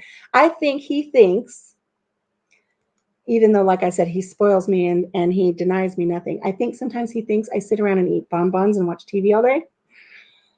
But no, I'm working outside. I work hard out in my garden and doing stuff out there.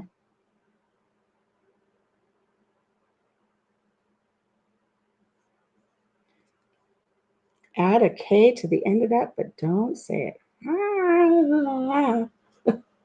Is that how your crows sound down there, Daz?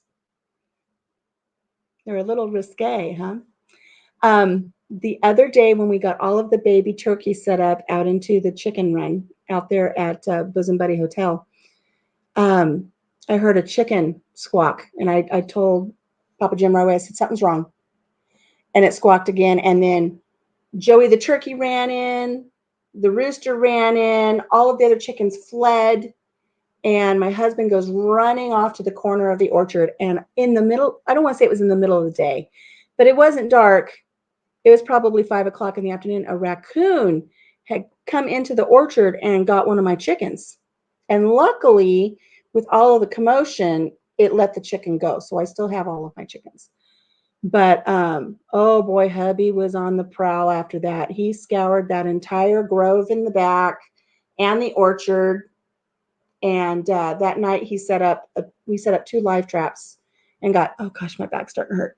We got 2 raccoons that night and 2 raccoons the next night. So we got 4 raccoons this weekend, and they've been relocated to a lakeside property where they can just frolic over there. Pretty impressive tan line, isn't it? Yeah, I know. Thank you, Denise. My little garden, it doesn't provide, well, it provides my needs. I'm blessed. I'm blessed that it provides what we need. It's not so big that it's taxing on me, but I think I get more enjoyment out of it aesthetically and the beauty of it than I do with the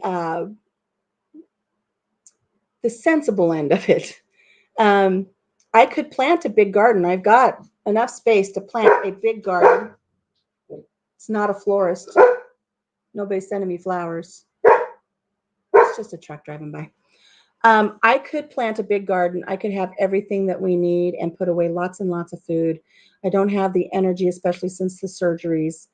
But this little garden that we've put on the side of the house, I've got jalapenos, Roma tomatoes, yellow bell peppers, green bell peppers, Kentucky pole beans, bush beans, basil, and all types of different herbs, and my Roma tomatoes and my tomatillos. And that's all stuff I know that I can put away, especially now that I've got this big machaca, whatever thingy it is that's called. I probably just said something naughty in Spanish and didn't even realize it. Let me tell you my favorite thing to say in Spanish. Yeah, Daz, go get some sleep. I love all the names she has for there and the reasons why. Everything has to have a story, don't you think, Daz? It's got to have names for everything. My car's name is Gertie because it's brown, and if she gets dirty, I can't tell because she's the color of dirt. And my grandmother's name was Gertrude, so I named my car Dirty Gertie. Oh, no, I forgot what I was going to say. My favorite thing to say in Spanish is sacapunto. Doesn't that sound naughty? ¿Dónde está sacapunto? It just sounds like a bad word. It means pencil sharpener. Where's the pencil sharpener? ¿Dónde está sacapunto? I love saying that and have people go, oh, what have you done? What did you say? It's so offensive. I just want to know where there's a pencil sharpener. I love it. I love it. Okay, guys, I've told you about my raccoons. I've told you about my poor back that is hurting me now. I'm going to go make some bread and butter pickles. We've had a little bit of history on that, and I'll be sharing that history again when I do the video. Say what now? Sacapunto. Thank you, everybody, for joining me. I hope you had a good time. I enjoyed having coffee with you this morning. I appreciate it so much when you pop in. Be sure to hit the thumbs up button. If you're not subscribed already, make sure you subscribe. Like my videos, share my videos, comment on my videos, all kinds of fun stuff. I'm just a tick away from hitting 400 subscribers. At 400 subscribers, I will be having my logo designed for Country Mama Musings. And I think everybody does coffee or everybody does t-shirts, but I think I'm going to have my logo done and I'm going to put them on coffee cups. And then I will be doing giveaways for coffee cups and really hitting it when I hit 500. When I hit 500, we'll do a bigger giveaway. Thank you, Daz. Thank you, Dana. Thank you, Lynette. Thank you, everybody who showed up and spent time with me today. I really appreciate it. It is the afternoon now. I'm going to fix me a drink. We were talking about that earlier, and I'm going to start working on my stuff here at the house. So with that, I bid you adieu. Have a great day. Take care of yourself, take care of each other, and have a blessed day. Bye, guys. You have to hit the button that says end the broadcast.